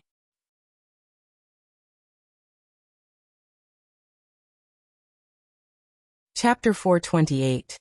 Stupid cousins Chushan, and the coachman left from there when it was getting late. Qiao put most of the stuff back into the room, and shared some with Miss Fong and Ms. Su. She asked Qi and Tao Tao to carry the tree buds into the garden. She was going to deal with them tomorrow. Then, she shared the snacks with the entire family. First, Madam had given them 2 boxes of pastries, which were made by their special chef at the mansion. They were sweet and crispy and everyone loved how they tasted. Xiao Yunduan and Qiao Xian felt assured hearing that everything was going well at home. When they talked about how bustling the province was, Ms. Fong could not help but look forward to visiting there, let alone Xiao Sanlang and Yang Xiaoni. They had never thought about this earlier, but things were different now. Qiao Xian smiled. When it becomes warm next year, we will all go there for a trip, okay? That sounds great. I want to go too. Xiao Sanlang and his wife were the most motivated when hearing the proposal. Ms. Fong looked at the couple, hesitating. But can we all really go there? Qiao Xian smiled. Yeah, Mom, we can rent a wagon and we'll arrive within 1 day. Our whole family will go together. Anyways, we have enough money with us. We don't have to be worried about anything. Ms. Fong laughed. Okay. We will all go there. Okay. The whole family laughed and talked, when suddenly Xiao Lulang rushed in. 5th cousin. Everyone was startled. Ms. Fong frowned and asked Ms. Su and Yang Xiaoni to go make dinner. Xiao Yunduan was confused. What is it? Xiao Lulang looked so angry when he said, Why didn't you tell me about going to Brother Yu's home for a visit? Xiao Lulang had been suffering terribly ever since he got to know about it. The more he thought about it, the angrier he became. He just could not help but imagine how Xiao Yunduan stood out among all those excellent people. And he was so annoyed by this imaginary picture. He was counting the days for Xiao Yunduan to return, and the longer he waited, the angrier he felt. Hearing that Xiao Yunduan was back, he could not wait even for a single moment to come over and accuse him. 5th cousin, your behavior is way over the top. Brother Yu and I are good friends too. So, how could you leave me behind? You are just jealous of me speaking vividly with him, and fear that he will like me better than you. Qiao Xian. She could not help but look at Xiao Yunduan with sympathy. She and her husband were indeed a perfect match. She had annoying sisters and her husband had stupid cousins. Xiao Yunduan looked at Xiao Lulang coldly. Are you mental? You should go and find your own friends. Yuezheng was not a very common surname, and Xiao Lulang ignored the Zheng part of the surname when talking about it. This stupid cousin of his did not even know what his friend was called, and he still insisted that they were friends. Xiao Lulang's eyes were widened. How can you say that? Eldest uncle. Stop it. Xiao Yunduan's eyes sank slowly. Xiao Lulang, there is no use calling me my father. He can't make Brother Yu turn into your friend either. I suggest you study more and read more rather than befriend people. My friends are unrelated to you, and I don't care about your friends either.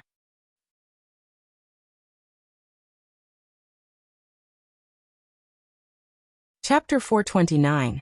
Pretending people. Xiao Lulang said. You must have messed around later, Extremely annoyed, Xiao Yunduan replied without hesitation.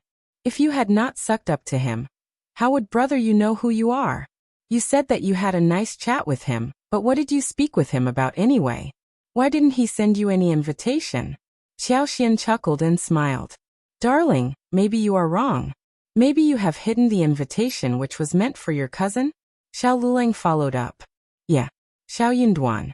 Qiao Xian added again with a smile.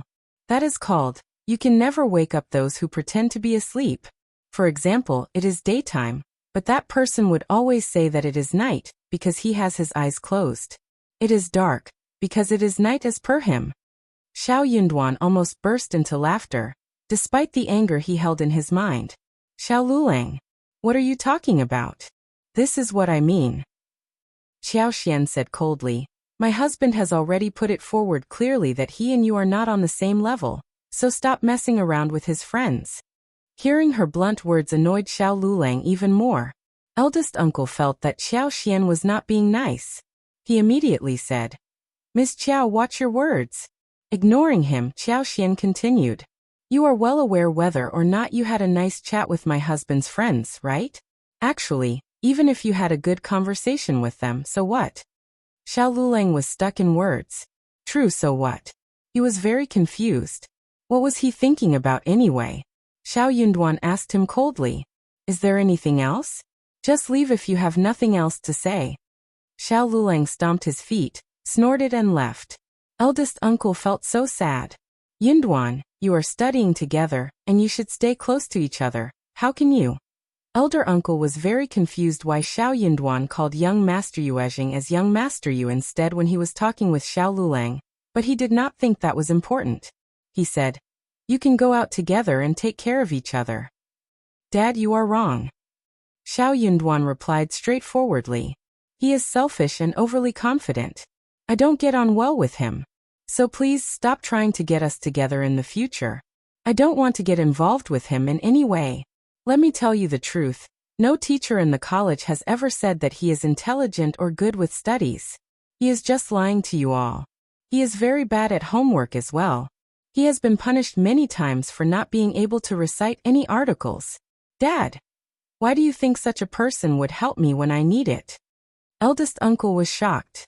"Is that true? I did not say anything in the past because I didn't want to cause trouble. But I am not lying to you. You can ask around it, you don't deceive me." Eldest uncle felt bitterness arising inside his heart. "Then why don't you give him some tips?" Miss Feng became displeased. "Just look at how he behaves with us. You think Yanduan's words can get through to him?" Xiao Yunduan said as well.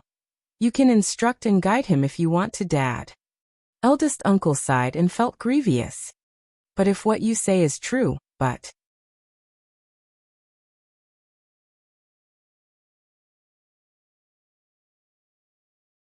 Chapter 430, Jealousy. Ms. Feng sneered and was eager to watch a good show. She said to herself, "Just speak with him and see if he wants to listen to you." Xiao Luleng still believed firmly that Yuezheng Xiao and Xie had treated him as a friend, and that Xiao Yunduan must have stopped him from joining them for the visit. But he did not know how to counter him, and he had no place to vent his anger. The next day, eldest uncle could not stand it any more.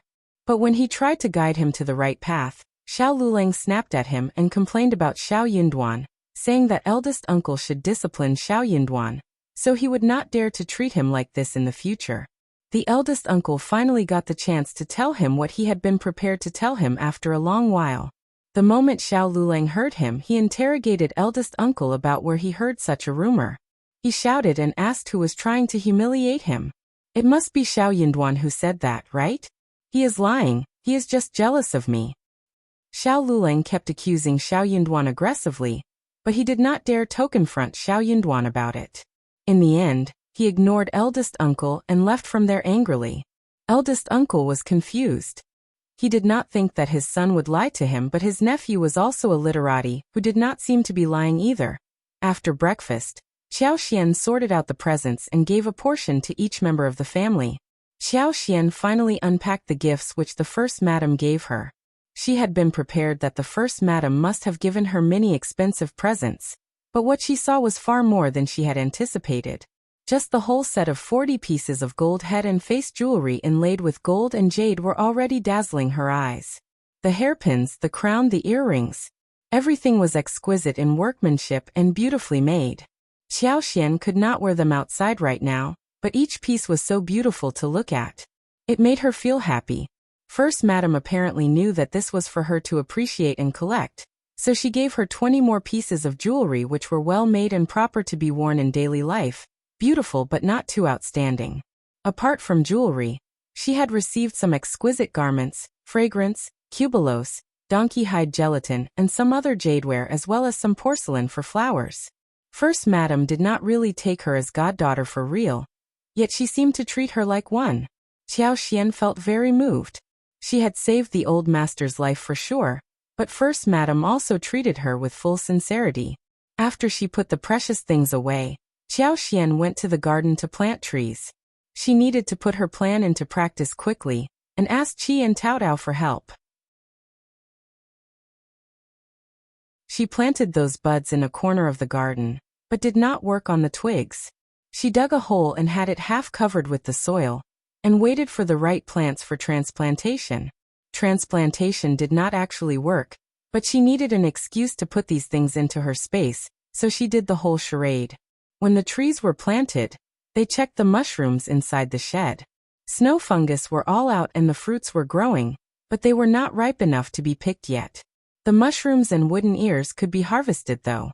Let's just pick the mushrooms, wooden ears and snow fungus for sun drying today. Qi and Taotao nodded in agreement.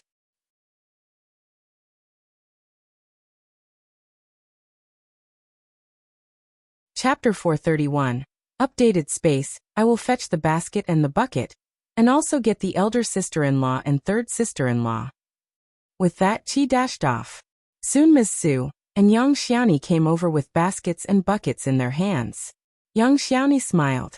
I just told my elder sister-in-law the day before that we should be ready to harvest mushrooms and wooden ears. Now that you are home, we can pick them. Ms.Mi pursed her lips. You remember things related to food the most. Everyone burst into laughter. Qiao smiled. Fresh mushrooms and wooden ears are very tasty, but we have no meat at home, or we can make ground meat with mushrooms, and that would be fresh and delicious. We will make a portion next time we buy meat. I will make some desserts for you with snow fungus, dates and lotus seeds. They were all very excited when it came to food. They were fast in their actions and soon collected all the mushrooms, wooden ears and snow fungus in their buckets and baskets. Qiao weighed them and believed that there were 15 kilograms of snow fungus. Approximately 500 grams of dried snow fungus could be produced from 3 to 5 to 4 kilograms of snow fungus. Then with this harvest, they would get around 2.5 xofit. She had looked around in the market in the province. 500 grams of excellent snow fungus could be sold at 50 liang, and even ordinary ones could be sold at 20 to 30 liang. Snow fungus produced by her were large, with appropriate thickness, and pure in color without any flaws. As long as there was nothing wrong during the sun-drying process, they could be sold at the highest price. Hence, this small basket of snow fungus was worth more than 200 liang. Qiao asked Taotao and Ms.Mi to carry the harvested fruits back into the house, while she remained there.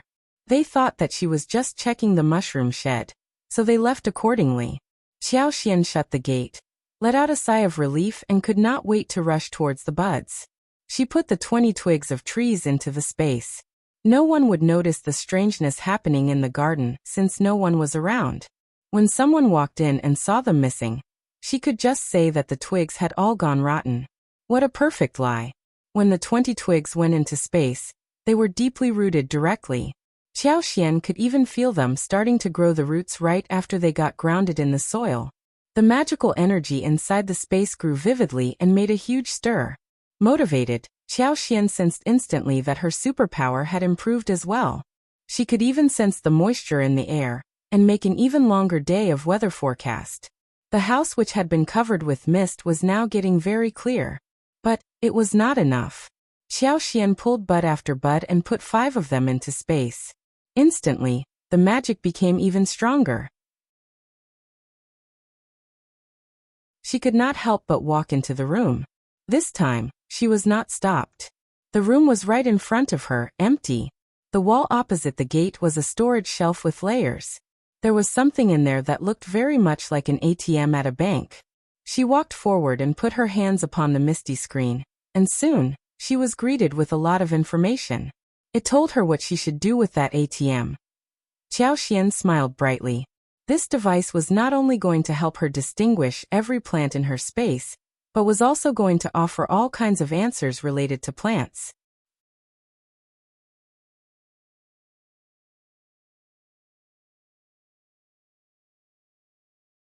Chapter 432.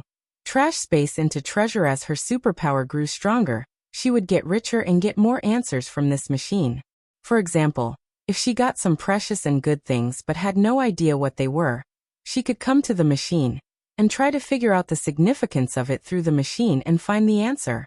For another example, if she wanted to know how to process some kind of tea leaves, she could turn to the machine and get the instructions here. When it was upgraded to another degree, she would have no problem improving the current technological problems, rakes, or the farming tools. The grids and boxes leaning against the wall were all for storage.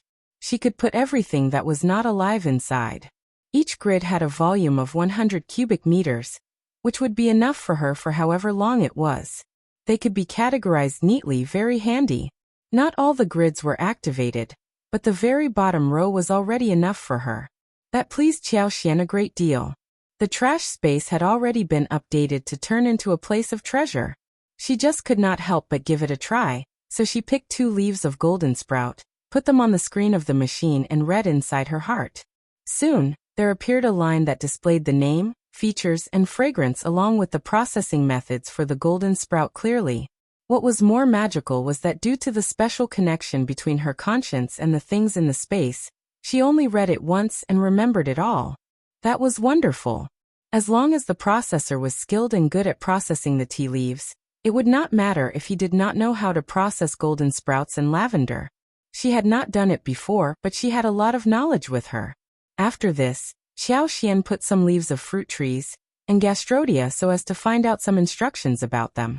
For example, how should gastrodia be planted and taken care of, and how it should be used, what could lemons be used for, and how to make the best plum wine and dried fruits, etc. She was having great fun with it. She did not leave the place until a long while later. Back to where she lived, Qiao put her money, land contracts as well as the excellent garments and jewelries along with the extracted oil from flowers into the space. She finally felt much more assured. In this way, she would never worry about thieves. This place was completely safe. How wonderful! Xiao Yinduan was very surprised to see that she was walking proudly and cheerfully. He couldn't help asking her, "Mind sharing the good news with me?" Qiao looked delighted, but she could not reveal too much, so she smiled brightly hearing her husband's question. "I am just very happy. Look at my mushrooms. They are so well harvested, and our new house is almost done. Everything is great." Xiao Yinduan nodded and laughed. "Yeah, everything is great. We should be happy." "Yeah." They smiled at each other. The following day, Qiao and Xiao Yinduan went to the Zhang village again.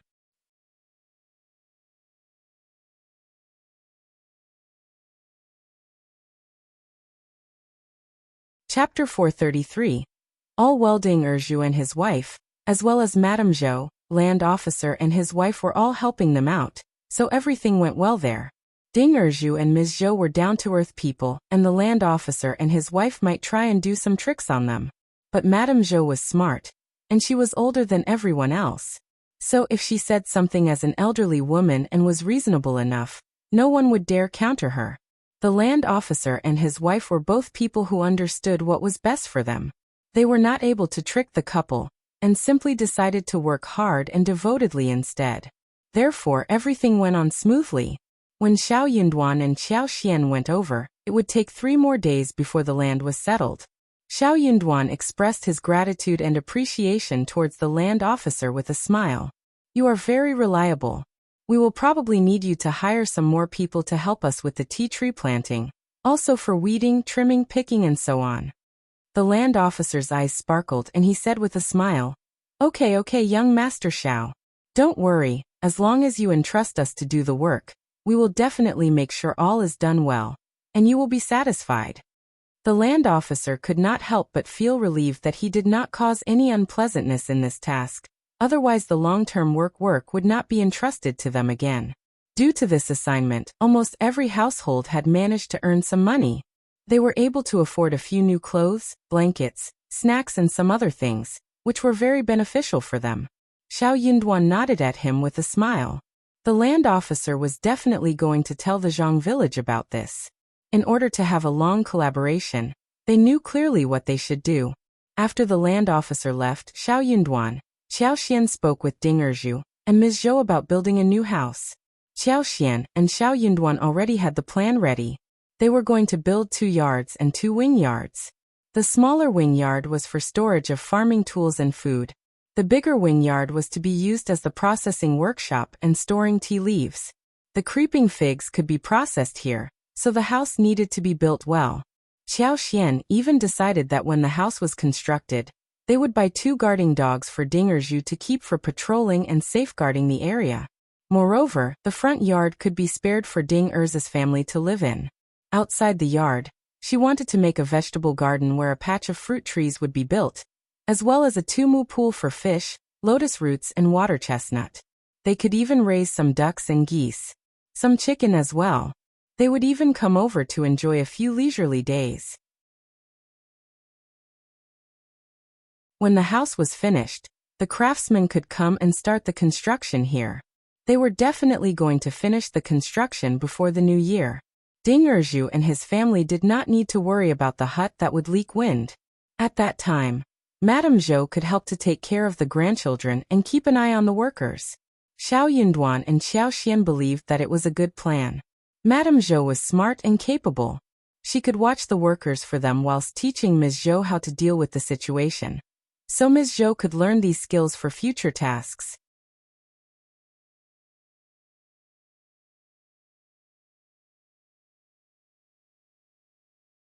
Chapter 434. Result of investigation on the way home. Qiao Xian smiled at Xiao Yunduan. When Aunt Yuezheng heard about our business at the Zhang village, she said that we ought to buy some servants simply because we are going to have much to deal with and we need to cultivate people for the future. Xiao Yunduan nodded. Yeah, we should do so. Qiao Xian frowned. But that is not very easy to do. It is never easy to find people who are reliable. Let's take it slow. Xiao Yunduan smiled. We can visit the province in spring and check it out. We can hire some reliable employees to sign a contract for 10 to 15 years. In this way, we will have some people working for us in the long term. Qiao Xian's eyes sparkled. Yeah, true. As long as we are able to afford the laborers, we can always get good ones. She thought for a while and smiled. We can even ask Aunt Yuezheng to help us as the middle person. With her around, I am sure we can hire better ones. Xiao Yunduan nodded and smiled. Yeah, there are a few tenants who seem nice. If they want, we can hire them and sign a contract with them for 10 years or more. Qiao Xian felt assured when this issue was solved.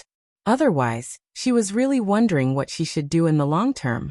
They needed to hire the local villagers, otherwise there would be conflicts. But if they all hired people from the Zhang village, there would be the possibility that they ganged up together to create trouble. If something happened, they could handle that.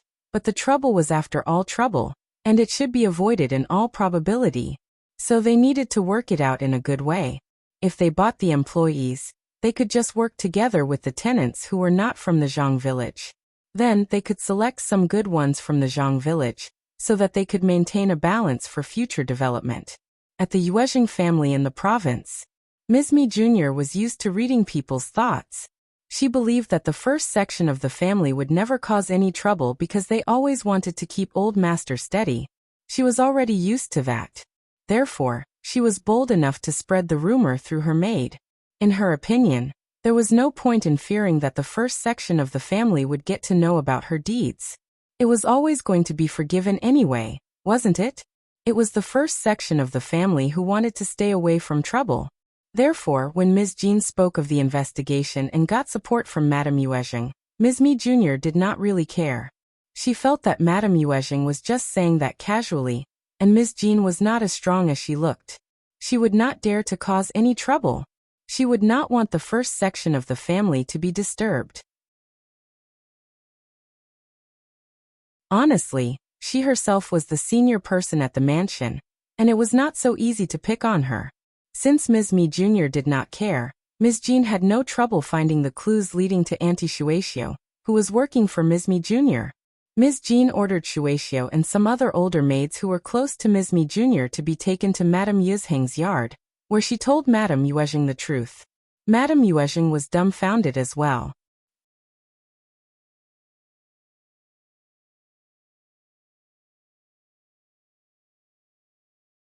Chapter 435.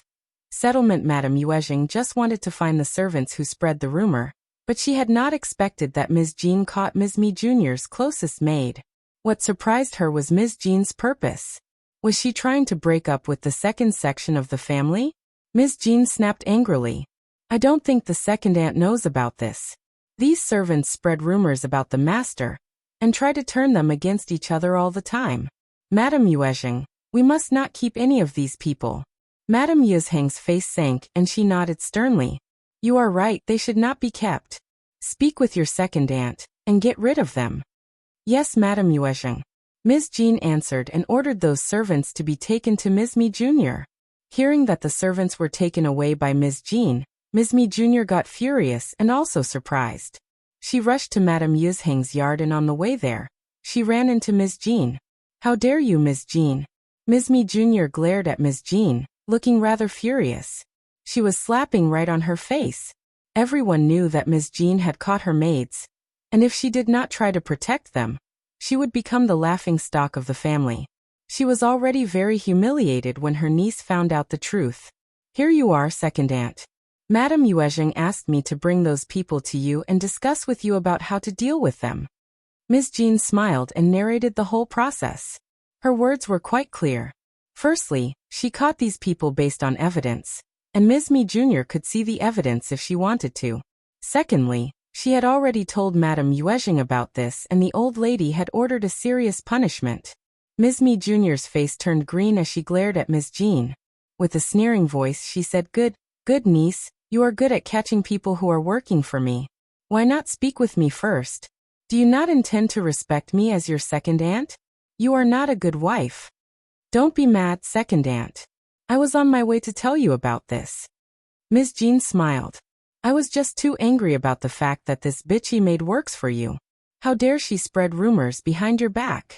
She must be trying to turn us against each other, so that we are not able to get on well with each other. I am just worried that she will make up stories in front of you. What if you believe her again, and the relationship between us is ruined? That is why I caught her first, in case something terrible happens. I am not disrespecting you, second aunt. Please, open your eyes and see. You, second aunt, this bitch is so cruel that she cursed her master and spread rumors. Due to this, the whole mansion is in a mess. She can't be kept, or things would get worse at home. That is what Madame Yuezheng said too. What do you think, second aunt? Ms.Mi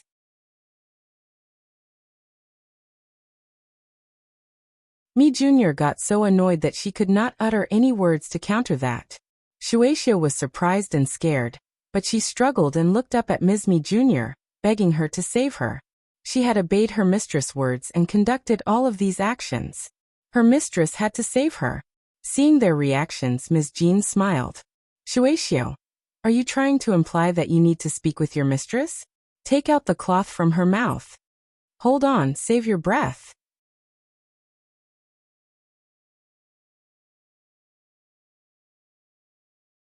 Chapter 436. New House Ms.Mi Jr.'s vein on forehead popped, as she said coldly. This bitch must have spread rumors for sure. Feed her a dose of the mute drug and beat her. Then sell her out. Then she glanced at Ms. Jean, sneering meaningfully. You are excellent, niece. You can deal with this matter properly. But you must take care of yourself in the future, because there will be a lot for you to care about. Don't be too busy. Ms. Jean sorted inwardly. She was threatening her, right? All right then, she was ready for anything. 2 months. Just 2 months. And then all bitterness would come to an end. Her in-laws would return to the mansion. And she was going to see what else she could do. Thanks for your reminder, second aunt. I definitely will. Ms.Mi Jr. sneered and left in fury. Ms. Jean did not soften her heart. She gathered all the servants of the mansion and punished Qiao and the servants in front of everyone. Qiao was the main culprit, so she was hit 30 times and directly sent to the abbey. At the abbey, she was going to be fed with mute drugs, and when her wounds were cured, she would be sold out of the province. The others were hit 20 times and got sent to the abbey to do labor work, whilst some honest and down-to-earth ones would be picked to replace them at the mansion. The whole mansion got really shocked when they saw how first young madam suddenly turned so lethal. They were all frightened, especially those who had been used to doing small tricks. Their hearts were throbbing nervously. Hearing the news, Ms.Mi Jr. got so annoyed that she smashed some teacups and decided to take revenge on Ms. Jean. But she had no idea that soon, Old Master and First Madam would return to the mansion, and by that time, she would have no position at the mansion at all. At Shouting Village, the first section of the family's new house was soon finished. Many villagers came to watch the new house and pass on the congratulations. The whole family was very happy and they had prepared some snacks for the visitors. The yard is so huge. Oh, there are small yards and gardens in the main yard. Look at the bricks on the floor, so magnificent. They are rich and willing to spend the money, so everything looks great. Yeah, I wish we could have such a huge house as well. This joke made people laugh, and someone mocked back. Maybe in your next the villagers took a tour around the house and felt both emotional and jealous. They all clearly understood one thing. No matter whether they felt jealous, or other things, the first section of the family had gone one step higher this time. They felt envious, but they thought about befriending the first section of the family, so that one day, they might be able to get some benefit from the first section of the family, just like Xiao Dali and his family.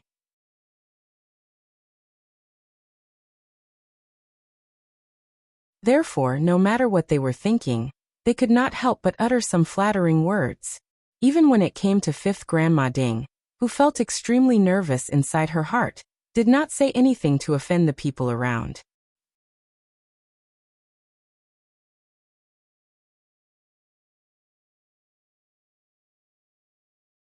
Chapter 437. Too late. The second and third section of the family came to look at the new house too. The 2 extra rooms built at the second section of the family were already finished, but compared to this new house of the first section of the family, the 2 rooms were just nothing. That made second uncle and Ms.Mi feel jealous and gloomy. Widow's son was among the crowd, watching the show too. With every step that she took, she felt her heart dripping water. She felt so regretful. If she had known that Xiao Yunduan would achieve this much and the first section of the family would get rid of the second and third section of the family, she would have surely hooked up her daughter with Xiao Yunduan. If that had happened, she would have been a part of this new house too. She was the mother-in-law, and she would have been able to move in. But now it was too late. It didn't look like she would be able to find someone better to marry her daughter to. Widow's son felt so annoyed. When she saw Ms.Mi, who seemed to feel even worse, she decided to make some noise with her again. Ms.Mi sneered, as she heard what she was told. The first section of the family were all horrible people. After the new house was built, the following step was decoration.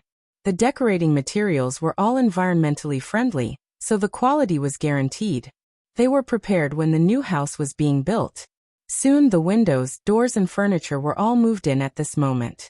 Qiao Xian did not spare any money in making the window with transparent glaze, which was definitely better than the paper window. It looked beautiful and bright, and everyone spoke highly of it except for eldest uncle. As for the furniture, Qiao Xian wasn't that particular. The tables, chairs, stools, and shelves in the living room were all made of high-quality fur. The wardrobes and couches in the room were made of high-quality fur or camphor. It was covered with tung oil all over, bright and clean, and the texture was excellent. People in the village needed everything to be practical. She could afford mahogany, ebony furniture, but that was not suitable. 5 days passed, and the whole house was done decorating. The 6th day was an auspicious day to move in, and the whole family shifted in happily. Ms. Fong and eldest uncle were located in the front room, and the 4 yards belonged to Xiao Yunduan's 4 brothers. There was a 2-store wing house at the southeast side, and Tao Tao moved into this place since she did not want to live in the front yard. Xiao Xian and Xiao Yunduan got the best and broadest yard. Xiao Yunduan needed to study, so the best yard was for him to live in. And Xiao Xian came from a special family, which made it totally reasonable that she picked it. No one countered the choice.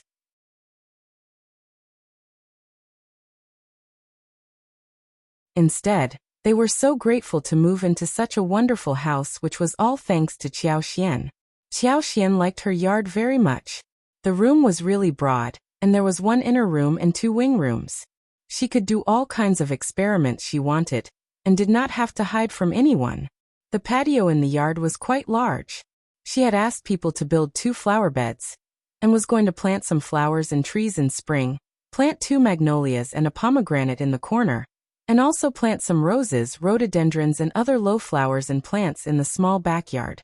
The original spring was well protected and remodeled during the construction of the house.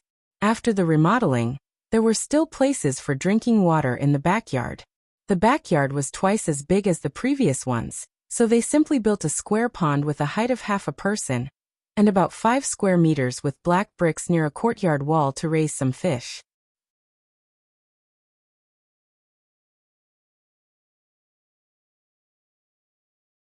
Chapter 438. New Wuxia wooden board covered half of it, while displaying the other half. The fish was kept inside, and could be scooped out for cooking whenever they wanted. There was an exit below the sink for changing water. The wide ground in the backyard of the patio was full of flat green bricks that were spliced seamlessly. It was very convenient to dry the recovered rice, harvested taro, corn, and beans for later use. A shed had been built for the chicken coop, and the duck coop on the other side of the backyard. Further back, there was a one-person high wall, as well as a spacious cowshed. Ms. Fong had decided to raise a cow and a donkey. She also had another cart built, so that Xiao Yunduan and Qiao Xian could travel into the town comfortably without having to worry. The first section of the family's life was getting better and better. Ms. Fong and Ms. Su were taking a walk around, looking really happy. When flowers and trees grew in spring, they could open some areas to grow vegetables, and the yard would flourish even more. Ms. Su was roaming in her new, broad room, touching the glazed window and the furniture, looking at the bricks on the ground, smiling constantly. Now her daughter and son had separate rooms too, and her room with her husband was enormous, with all kinds of furniture and a large space. That made her feel so happy. More importantly, they did not spend any personal money to do any of this. All the things inside the room were bought from the shared savings, which made her feel really glad as well. Eldest uncle was glad too, but he found it to be incredible. You sold the plants and gained this much? Are the plants so valuable these days? He did not spend any money, nor was in charge of handling the money, but he could tell that the glass on the windows was quite expensive. Ms. Fong did not want to discuss this topic with him. The house was built and he had moved in. What else could he say? Ms. Qiao offered some help. She said that the house should be well built, so we could live a more comfortable life. Look at what we have got. Eldest uncle sighed and had nothing to say. His brothers were angry about the whole episode, and they did not even greet him. He knew what they were thinking. True, building a house was too much of a waste, and if they could save some money, he could have offered some help to his brothers too. But they did not do so. That was why his brothers were so displeased inside the heart. But Ms. Qiao offered the same reason, after which he would have nothing to say. Ms. Qiao did not stop repeating her words. No nephew's wife supported the uncle's family. A hat would turn us into a laughing stock. They were all glad on the moving day. Xiao Xian prepared some food. Xiao Sanling and Yang Xiaoni went into the town and bought some meat and tofu home. Xiao Xian picked some nice-looking mushrooms, chopped some meat, added some scallions and seasonings, and made a dish of mushrooms with meat. Ms. Su ground some rice and made a dish called ribs with rice flour, braised pork belly, stewed pork belly with soybeans, peanuts, and lotus seeds, stir-fried pork liver with green onions, and sauerkraut and miscellaneous fish pot were cooked as well. Finally, sugar-coated yams, scallions, tofu, and garlic vegetables were all put on the spacious and clean dining room, giving out a wonderful fragrance. Due to the move into the new house, Xiao Xian had prepared a jar of wine as well. It was a happy day for everyone.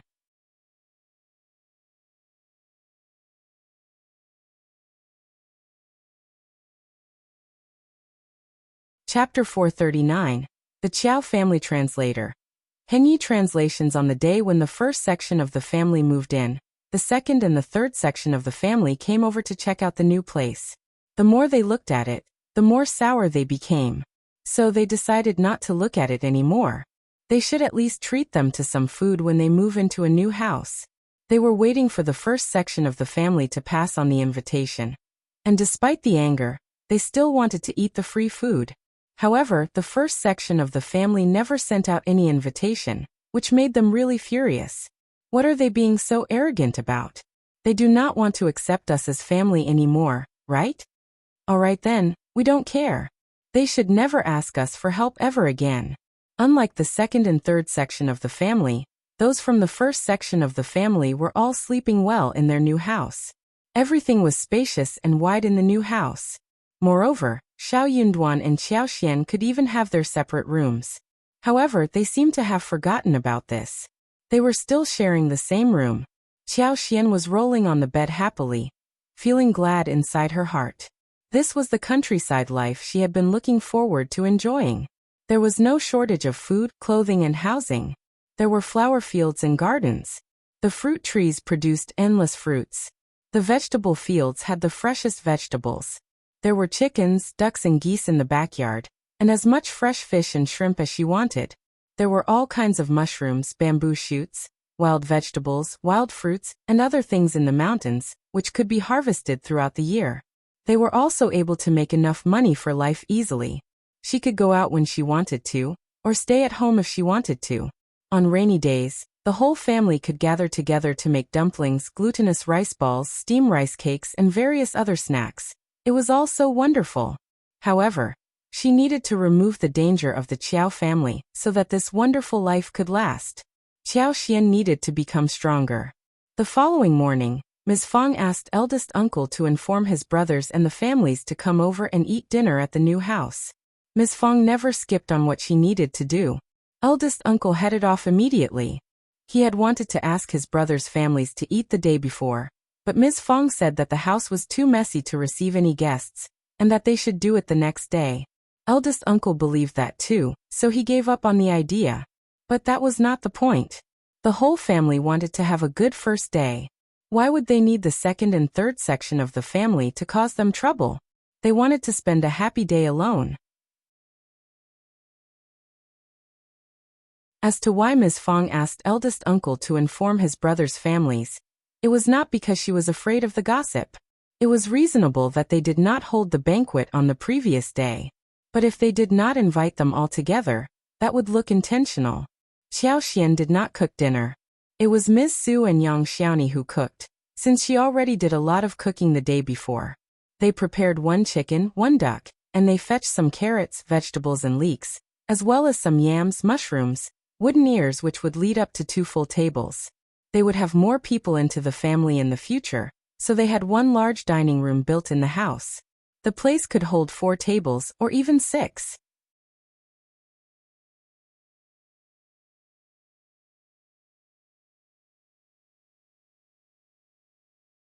Chapter 440. More sour. The dining room was connected to the main room at one end, protruding towards the patio, and it was perpendicular to the main room at right angles. It was rectangular, with one side facing the kitchen, and was separated by a door. On the wall opposite the door was a set of cupboards and a row of chests of drawers almost as tall as a person. In addition, there were 6 windows in the middle of the 2 opposite walls, which were inlaid with light-colored glass. During the day, the sun shone in from the windows, which was very bright. The food was put on the table, and Ms. Fang smiled and greeted everyone from the second and third section of the family. After the first section of the family finished cleaning things up, the other 2 sections of the family visited the place for the first time. Seeing that the house was neat and tidy everywhere, the brand new furniture was made of good wood, and beautifully made, they had already turned sour inside and out. They felt even more jealous when they saw the dining room. Ms. Zhang could not help but snort. "Eldest auntie, you keep saying that your windows are made of glaze, which is not cheap at all. You are saying this because you are afraid of loaning us money, right?" The eyes of the 2 sections of the family sparkled. They all nodded vigorously. Ms. Fang smiled and said calmly, "Right. Ms. Zhang." Ms.Mi could not help but shout, "Eldest sister-in-law, you are not treating us as your family." "What can I do? I am already very scared. You have borrowed a lot of money from us, but you have not returned any. I have been fooled many times, and I need to learn something from the past lessons, right?" Third uncle coughed. "But we are running short of money. If we have some, we will definitely return it to you." Ms. Fang responded, "Sure, I believe you, but you must be running out of money even in a dozen years too, right? It seems that I am not looking forward to receiving any money from you anytime soon. Also, I like to spend money in the way I want to. What can you say about it anyway?" Qiao Xian chuckled. "Mom, you are right. You can even throw some coins in the water. and that would have nothing to do with any of us. Ms. Fong laughed. That is true. The others felt so annoyed. Ms. Zhang glared at Qiao, looking furious. She was a nobly born lady with a lot of dowry, wasn't she? But she was so damned rude. Yang Xiaoni looked at them, licked her lips and smiled at Ms. Fong. Mom, the dishes would turn cold if we don't hurry. I am starving a little. Yang Xiaoni was very confident about her cooking skills, thinking that her cooking skills were good. More importantly, the ingredients were good. The freshly cooked chicken, the ducks, which were put inside the pot for frying and boiling. She had already been drooling with the fragrance.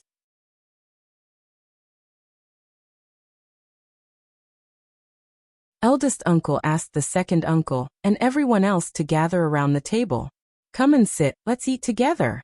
Everyone sat down. They were very displeased, but there was nothing they could say or do apart from feeling wronged. The two tables were divided between men and women, and the women's side was not very friendly. Ms.Mi and the others did not want to talk, so they just buried their heads in eating. They tried to comment in the middle.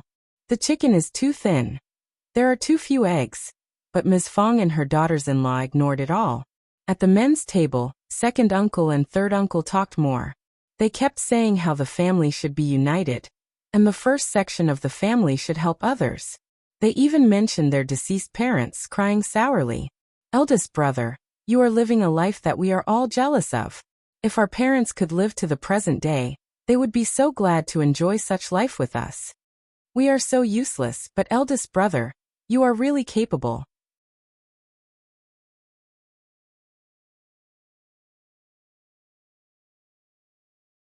Chapter 441. Xiao Yunduan's distressed eldest uncle felt really uncomfortable upon hearing that. He comforted the second and third section of the family. The children are all grown up and everything is going to be well. If you need any help, just tell me. Second uncle and third uncle felt even worse. What was the point of telling you? Could you force Miss Qiao to offer her money? You were just saying good words. Xiao Sanlang and Qi did not care what they were talking about. They kept eating food with their heads buried. Xiao Erlang did the same, which made the two uncles annoyed again. The dishes were almost gone while they were talking. Xiao Yunduan chuckled inwardly. This was the best and easiest way to deal with them. After dinner, second uncle and the others left directly. What was the point of staying here? Everything made them feel so annoyed. After a couple of days, it was time for Xiao Yunduan to go back to college. Unexpectedly, he ran into Zhao Guanghua again in college. Brother Yunduan. Zhao Guanghua sounded as if they were close. He approached him and patted him on the shoulders in a pretentiously passionate way. Xiao Yunduan dodged his hand, took a few steps backwards and said kindly, Young Master Zhao, what is the matter? Zhao Guanghua was not a cultivated talent, so he should not be here to discuss the articles. He had not been here before either. Xiao Yunduan was a little confused, especially when this man treated him so kindly all of a sudden. Xiao Yunduan did not think that Zhao Guanghua had the intention of befriending him. Brother Yunduan. Zhao Guanghua smiled. We are all good friends, Brother Yunduan. You don't need to be estranged from me. Xiao Yunduan smiled and replied politely. Sorry, I have got some work to do.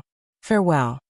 Hey, Zhao Guanghua stopped Xiao Yunduan and said with a smile, we can chat next time, but Dean Meng wants you in his study, so please, Brother Yunduan, don't keep him waiting for too long.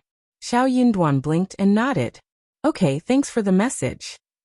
Haha, don't mention it. Xiao Yunduan went away from Zhao Guanghua. However, 1 hour later, when Xiao Yunduan and several cultivated talents were discussing with Mr. Wu, who was holding the gathering, 3 students rushed in from the college and said that Xiao Yunduan sneaked into Dean Meng's study. He broke his favorite orchid and left from there. They kept saying that he was not respectful towards the teacher and should not be in the college or attend any examination. They even tried to force him to get punished at Dean Meng's place. Everyone was very surprised. Xiao Yunduan sneered and sorted the timeline in his head, including the time when he walked into the college and with whom, and what time Zhao Guanghua spoke with him, and who could be the witnesses. Later, he said goodbye to Zhao Guanghua and came to this place with some people. He mentioned this in front of everyone, and even pointed out that he had been in the room all this while. And since no one left the place during this time, it meant that everyone in the room could be his witness. So when did he have the time to visit Dean Meng's study? Dean Meng's study was located in a different direction from here. Although no one understood what was going on, what Xiao Yunduan said was right. They all nodded in agreement. Some students who were in a good relationship with him started defending him. The ones who had come to make the report panicked. They were dumbfounded. That was not how the plan was supposed to go.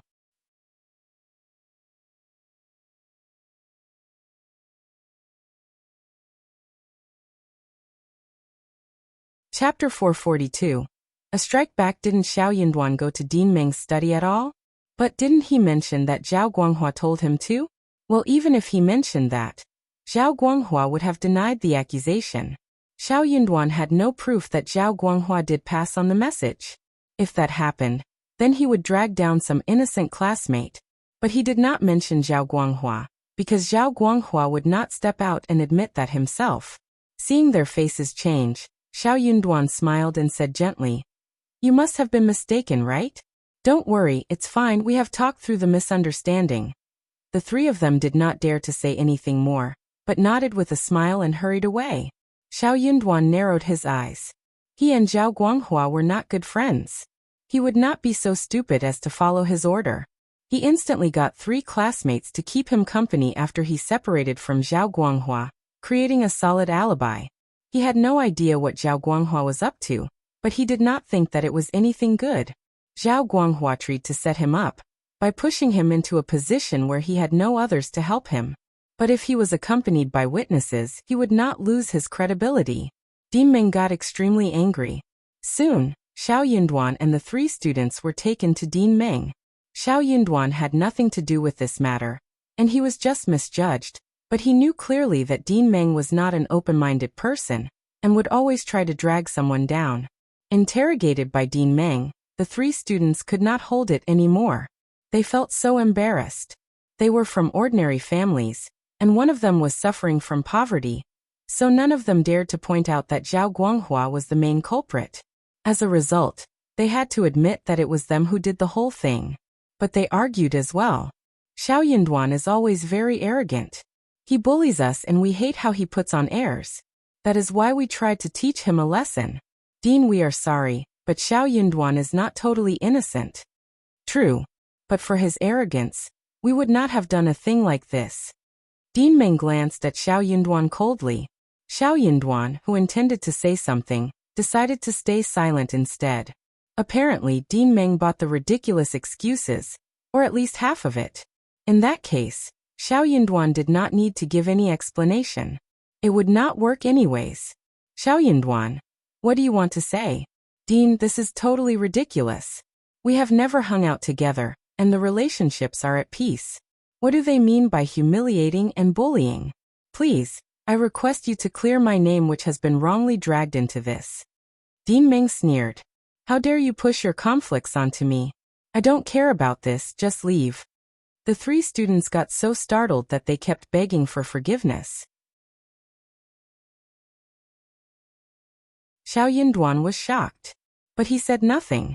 Dean Meng was very determined. He said coldly with sleeves flung aside, "Just get out now, one more word, and I will get someone to drive you out directly. Then you will be humiliated." The 3 students got so startled as if they were chicken with hands over their necks, that they had no sound to utter.